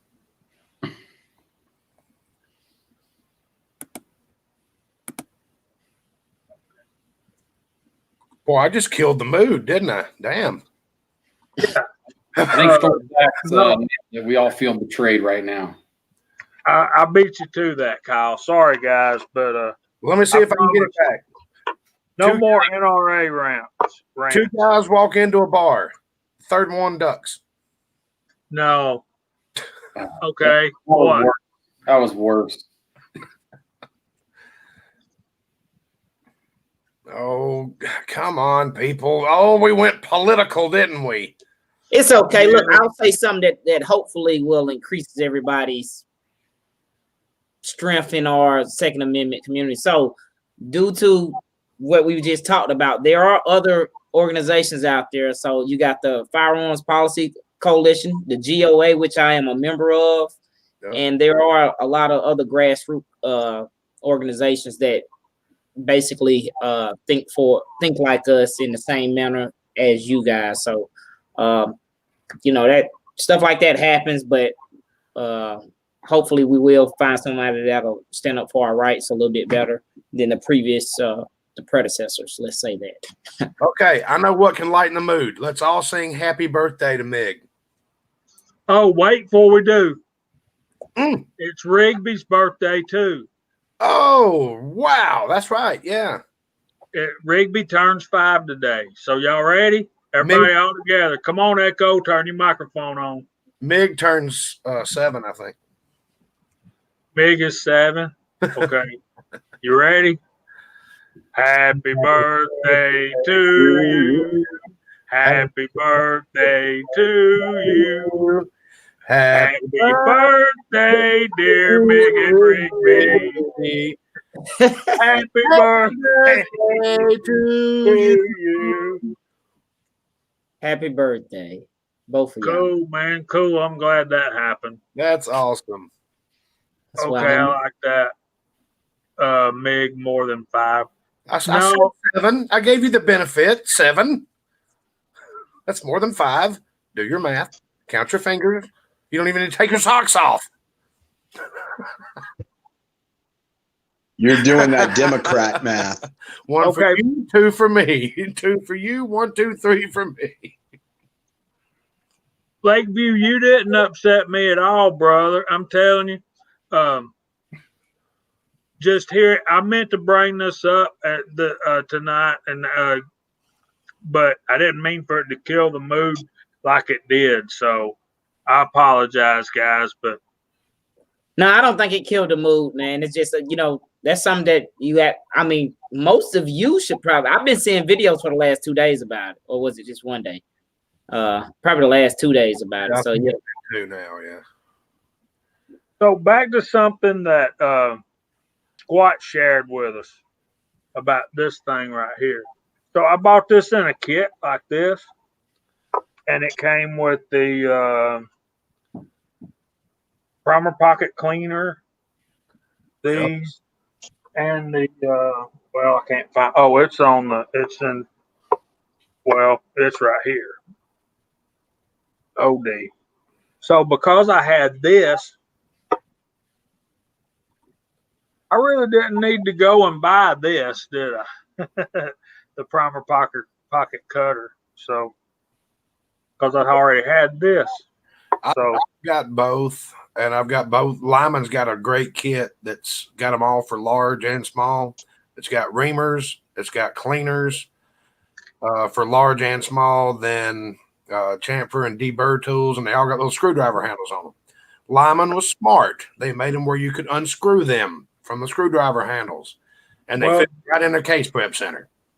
What I like about this is it's all one kit, and it screws together, and you got that nice handle, and then you can unscrew them, and they all stow away inside when they're. Yeah, poke the bear, Scotsman.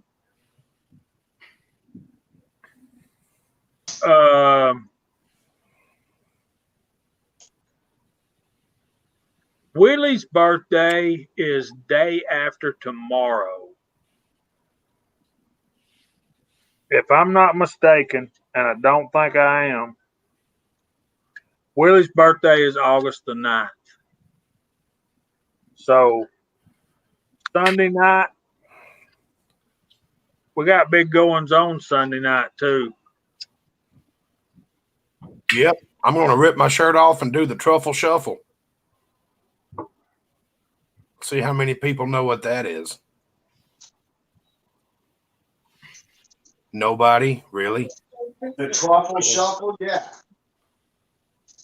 Name the movie. Is it the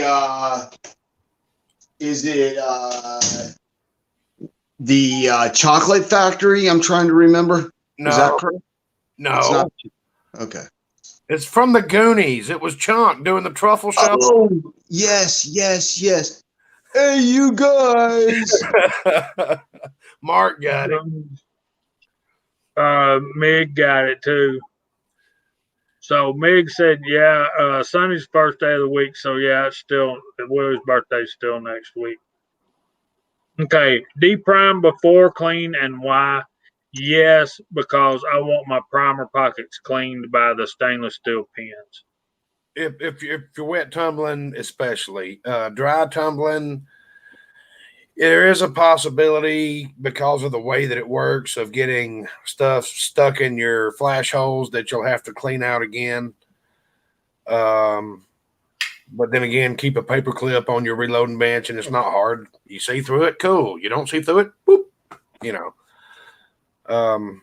But then again, I just wet tumble to begin with, and it you're right, Jamie. It's a lot easier. Just run them through a universal decap and dye, and then wash them up.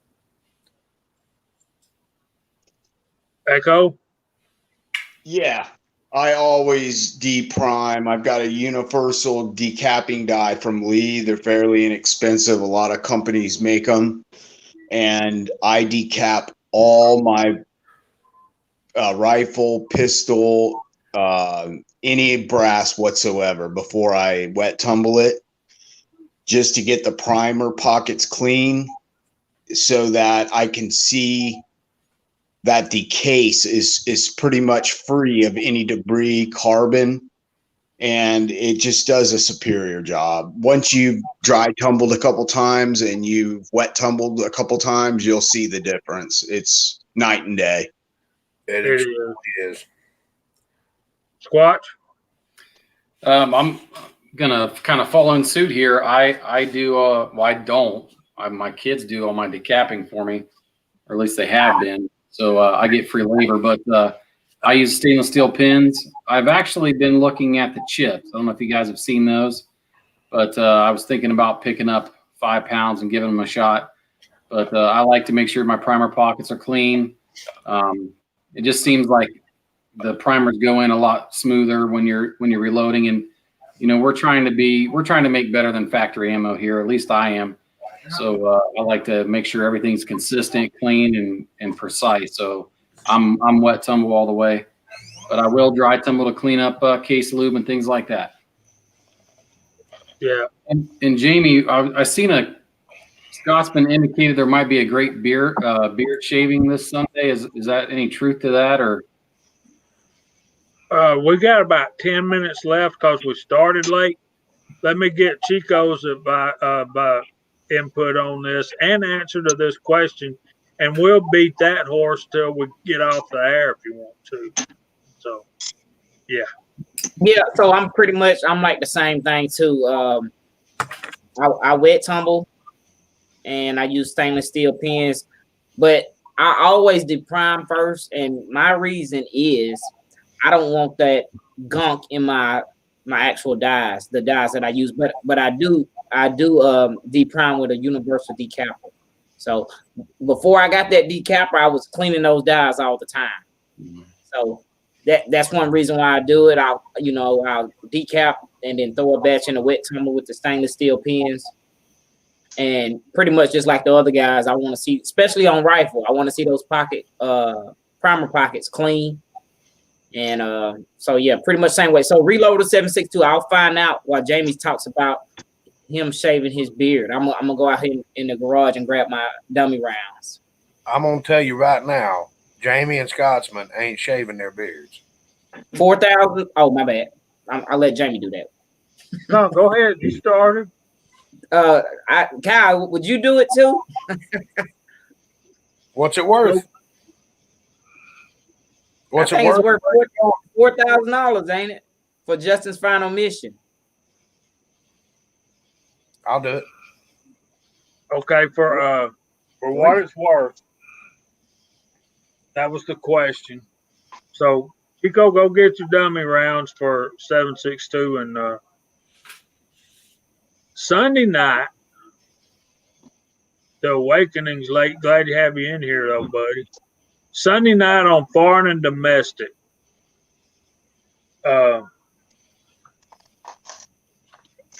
Mario,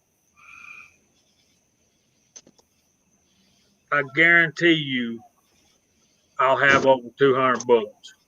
Okay.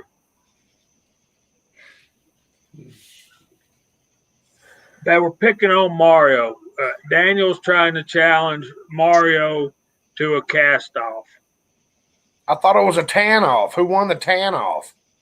Daniel did, but by the skin of his teeth. I know.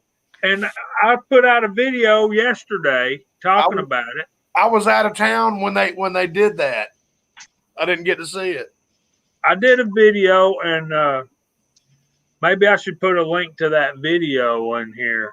You need to, because I hadn't seen a notification of it at all. Well, I don't get notifications for yours anymore either, bro. I guess I'm gonna have to go resubscribe to you. Anyway, so what happened was Daniel won this tan off, and I'm saying that I'm not sure he would have won if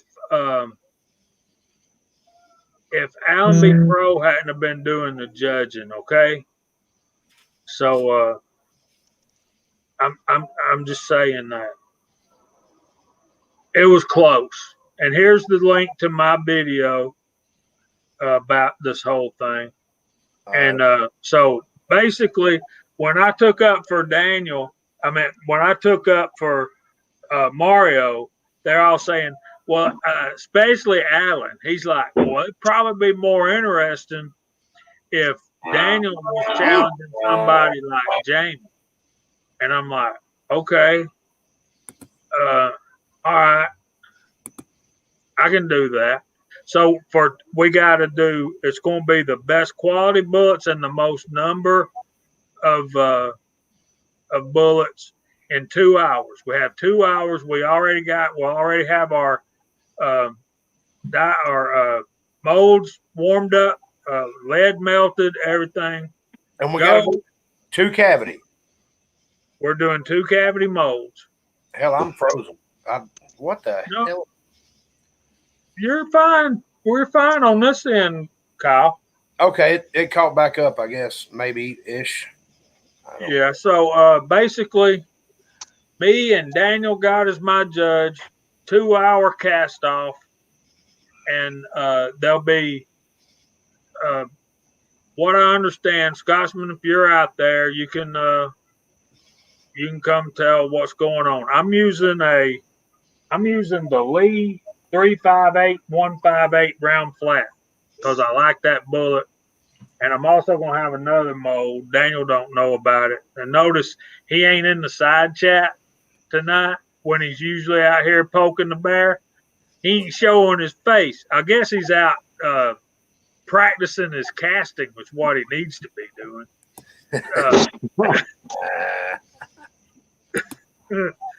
So yeah. Okay. The caveat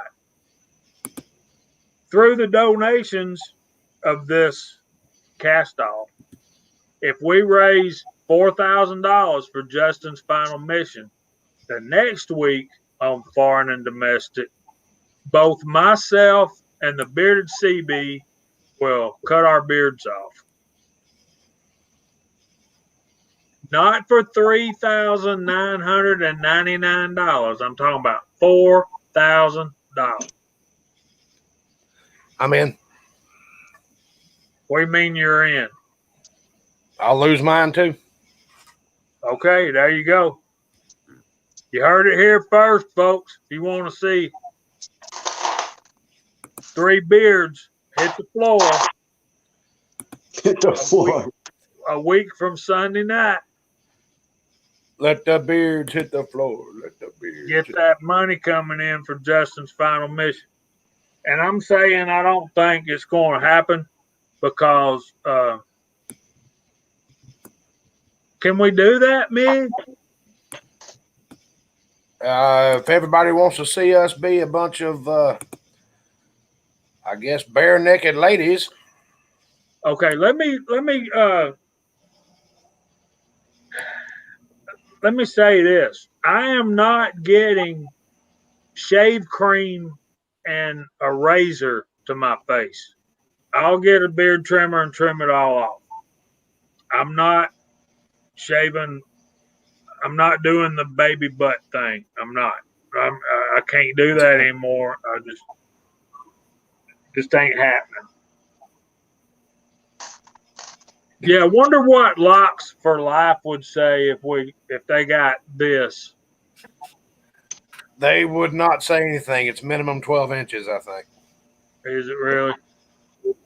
They would say you should have left that on the bottom board. It's either 8 or 12. I don't remember. Yeah, it does have to be a length. When I cut my hair, I donated to Locks for Love to make a wig for a cancer patient. Yeah, I don't remember the exact length. My ex-wife used to do it, and I've had a couple of girlfriends in the past that have done it. I'm sure all you Google masters out there can tell us what the length is. The first one to do to give me the length and provide proof that is the length, I'll give you a dog comb. Okay. Okay. I was just looking around. Lakeview, how much does that? I'm sorry, wrong one. Y'all moved on me. Lakeview, how much does that Lyman Media cost? Because I've been buying, I think it's 5-pound bags of walnut at the pet store. It's lizard bedding, snake bedding. And that's the way to go right there. I think it's either a 5 or a 8-pound bag, and it's like $5 or $8, somewhere around there. I tend to get my numbers mixed up. I'm just a little bit dyslexic. The Lyman jug, I think it's either a 5 or a 7-pound jug. I got mine with 44 mag brass in it right now, but I think it was $14.99. I think. It's been several years. You can buy the Lyman stuff, the media, at Walmart, and they do have it cheap compared to like Midway or Brunel's. You can buy it there cheaper, but the best way to go is to go to the pet stores. If you have like a little small mom and pop pet shop, and go in there and get bedding for animals, that and just tell them what you're looking for. You know, all ground walnut bedding or ground corn cob. Yeah, I think Tractor Supply sells it too, fairly cheap for like was it guinea pigs or something like that? Yeah. Yeah, lizards. Yeah, I think lizards or guinea pigs or something. Yeah. Yeah. Remember this always. It's not what you need, it's what you need it for. That varies in price. So looking for lead, don't tell nobody you making bullets. Until the price goes up. Lizard bedding, James Power said. Yeah, Lakeview, check out your pet supply store. And I think PetSmart, Tractor Supply, Petco. I got mine at Walmart. So it's parakeet bedding, is the corn cob, and the cat litter was 100% walnut, ground walnut shells. Wow. now there's an idea. Not sand, but the other media. Willie, I appreciate that sentiment, brother, but I don't believe I want to see that. What did he send? I'm just hoping he doesn't want to donate that to Locks of Love there, Jamie. I'm hoping he can't donate it to Locks of Love.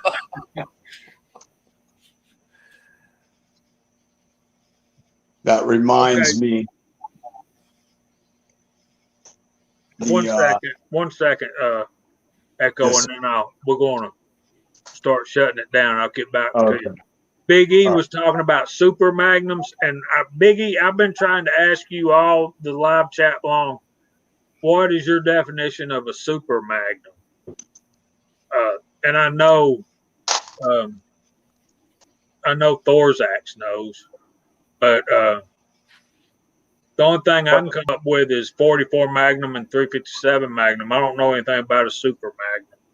Okay, now that I said that, go ahead, Echo, and then we'll start shutting her down. Is he talking about 357 maximum? Or is he talking about rifle cartridges like belted magnums?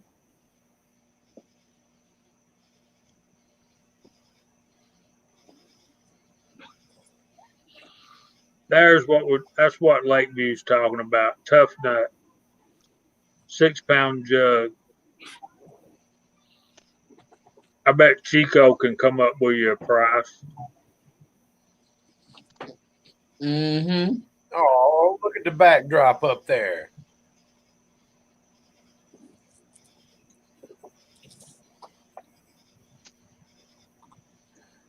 Speaking of which, when we're making this happen again? I mean, we still waiting, or I got a call from. I got a call from the weigh-in this week, wanting to know when, and I told them that the numbers in Tennessee were skyrocketing. I had no idea. Yeah, so that is not really looking too good. So we may have to figure something out with the weigh-in. Come on down to Florida. Got a 1,000-yard range you guys can come out on.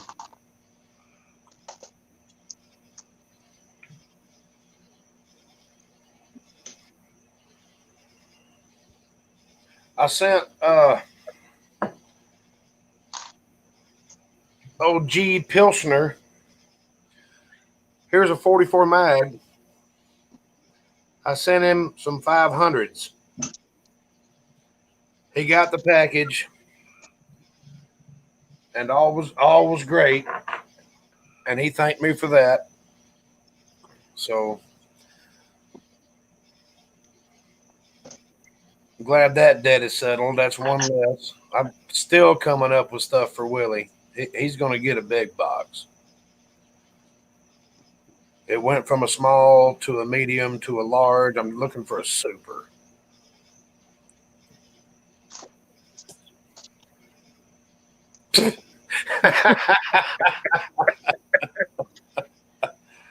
What's the matter, Mario? You don't like seeing our smiling faces? And Chico's goofy ass hat that I loved and tried to get from him, but it wouldn't fit my head? Chico don't know what we're talking about. I do. You're talking about the backdrop. So that media on Lyman's site is like $12.15 for a 6 hold on, I pound gotta pick jug. the size. Oh. Yeah, a tub of media. That's what they call it. No, I don't see 6 pound jug. I see 18 pound jug for $34. So it must be the medium size. Y'all done sick the Chico on it. Still $17, but I think that's a 6 pound jug. Yeah. I think Amazon's got it cheap too. He'll have it down to $8.99 an hour. Give him a minute. They'll have it down so low that you'll have a mail-in rebate and you'll get money back. I'm about to say they'll be paying you to have it delivered. Yeah, exactly. 357 Super Mag / Max, 455, 414, 375 Super Magnums are all 1.6 inch case lengths. That's getting up there close to, well, yeah, that's about 1/10 of an inch shorter than the 350 Legend case. Well, what about a 460 Alaskan? Wouldn't that qualify? I got 1.600 on my 357 maximum after full length resizing.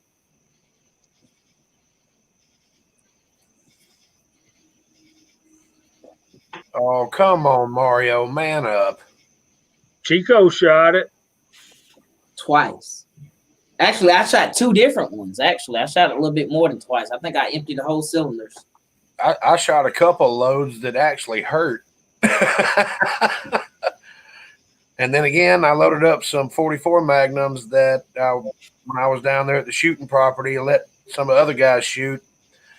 And Johnny, who's a cop, he fired 2 rounds and said, "Here, you can have this back." But Buddy's girlfriend, I will give her this. She did fire 1 round of the hot rounds and didn't lose the gun. I told her, hang on to it or you're buying it. And Jamie, they were a little hotter than what we were experiencing. And she shot it and hit the damn target. And then she goes, "Okay, I'm done," and hands it back to me. Those green and white Remingtons I bought that day for that gun. There is something wrong with those. I'm telling you, those were hot. Okay, Chico, go through the side chat. We'll go through the room. We'll get out of here. We're already way over 2 hours. All right, so I'm starting from the bottom, work my way up. Lakeview Outdoors, Mario Molson, Biggie, Crazy Scotsman, Thorzak, Single Shot, Jerry 1911, Andy 79Z28, Charles Irby. We got Walter Davis. It's moving now. Lakeview Outdoors, James Pollard, Willie Bulletman, Mig, K24, Jason Stewart, Reloader 762, text I can. And everybody started typing as soon as I started calling. Let me start from the top. The Awakening, Thorzak, Jerry 1911, Signal Soldier 31. Let's see who else. Willie Bulletman, The Awakening. Some of y'all just comment more than others, so that's why the name gets called twice. Or PCC Kid. Let's see. West Covina, I really want to be mad right now, except for I don't know what a Oompa Loompas is. So, Oompa Loompa. Walker Davis, Jerry 1911. Me and Jamie are about the same height. Chico's a little bit shorter. Scotsman almost 7 foot tall. Come on.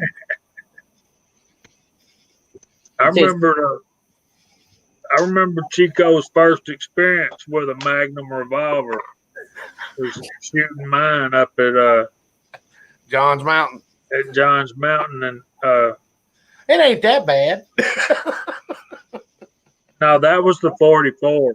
That was, he was shooting Scotsman's 44. He liked the 357. Pony underscore 47. That's true. MCK. I like them all. That's one thing that anybody don't know me. If you ever get a chance to shoot with me, Edward Petty's out there. I will shoot anything. That's just about a bit. Andre D'Angelo's out there. See my computer's slow. That's Carter's got to be YouTube. That's what it is. I gave him a tablet. I will get my Roy Hicks. He ain't scared. Walter Davis, K24 Lakeview Outdoors, Mario Mosa, MCK, PCC Kid, Pony underscore 47, Single Shot, The Awakening, Crazy Scotsman, Thorzax, Walter Davis, Edward Petty, Floyd Hicks, and that is all I got on my last refresh. Guys, we really appreciate it. Watch the cast off since we're doing our sign offs. Watch the cast offs, and also I was gonna say something that is important. Everything is important that I say sometimes. Hey, if you guys know, y'all know Sharinda. Sharinda's part of an organization. It's wilderness.org. And they do a lot of stuff for like disabled vets. So they're gonna start doing that on there. So hopefully we'll get a video posted up over here on our channel and kind of display some of that stuff. So when we do, they definitely appreciate the feedback and the love through their channel. That's it for me. I'll try to be easy tonight because we did go over. So thanks everyone for being here. Oh, congratulations to all the winners of those reloaded manuals also. And thank you, Big Al, for so graciously donating those or gifting them to us to give away.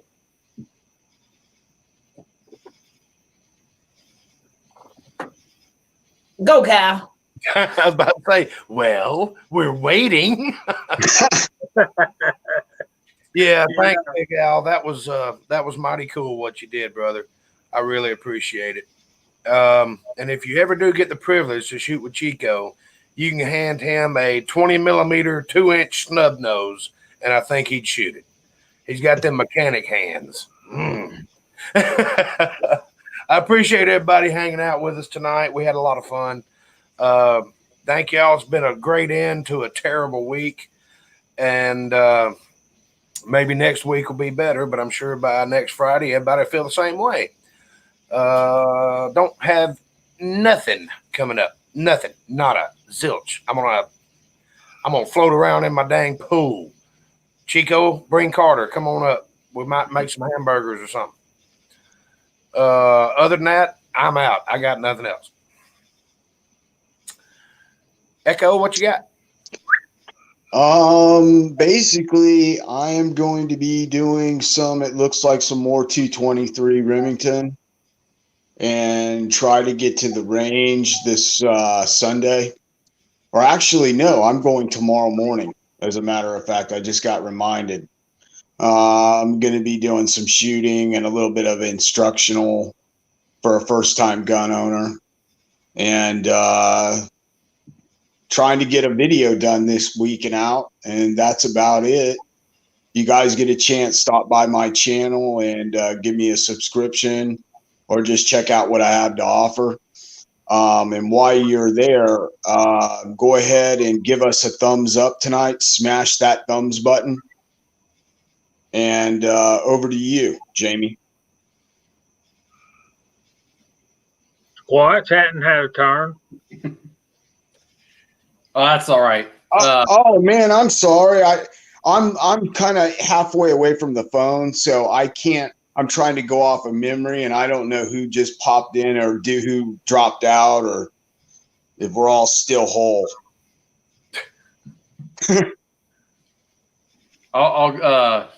Anything I got going on, guys, I got probably another video this week coming out, finishing up some of the 223 work on the Redding T7. Everyone who's in the side chat, share with all your 2A buddies, your reloading buddies, to get over the foreign domestic this Sunday. It's going to be a good time and a good cause, and support that just support that. That's an amazing thing that's going on there, and we always man up or woman up, and we give. But other than that, not a whole lot going on. We're gonna go shooting this weekend. Me and my wife, we're gonna practice some defense drills and things like that. Get her concealed carry piece out and get some rounds through it. So that's all I got. Okay, I'd ask y'all to check out all the members of the panel.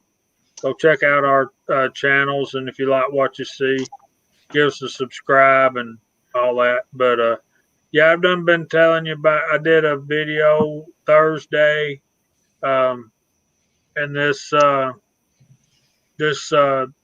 cast off and maybe shaving my beard's got me a little perplexed. So don't have anything really planned as far as putting a video out. But Charlie Brastupper, Charles Irby is doing these test tube things. Man, I'm telling you, that's a very cool series.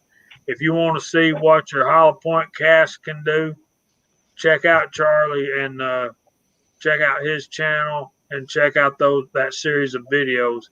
He's all the way up to number 7, and he's doing some good work. So I appreciate y'all coming in tonight, and we're over time, so y'all check us out on the Reloaders Network, Headspace, and what's the other one, Chico? Discord. I always forget Instagram. Discord.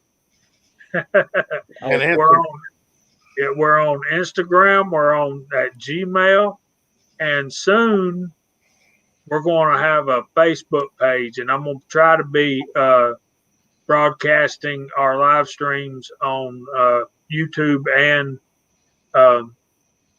Facebook Live. And if I get on Facebook, maybe some of my family will actually watch one of our live streams. So that would be cool. So we're in touch. Y'all be in touch. Check us out. Give us an email. Get over on Instagram. And with that, hope the Lord blesses y'all real good. See you next week, Lord willing. And everybody have a safe week.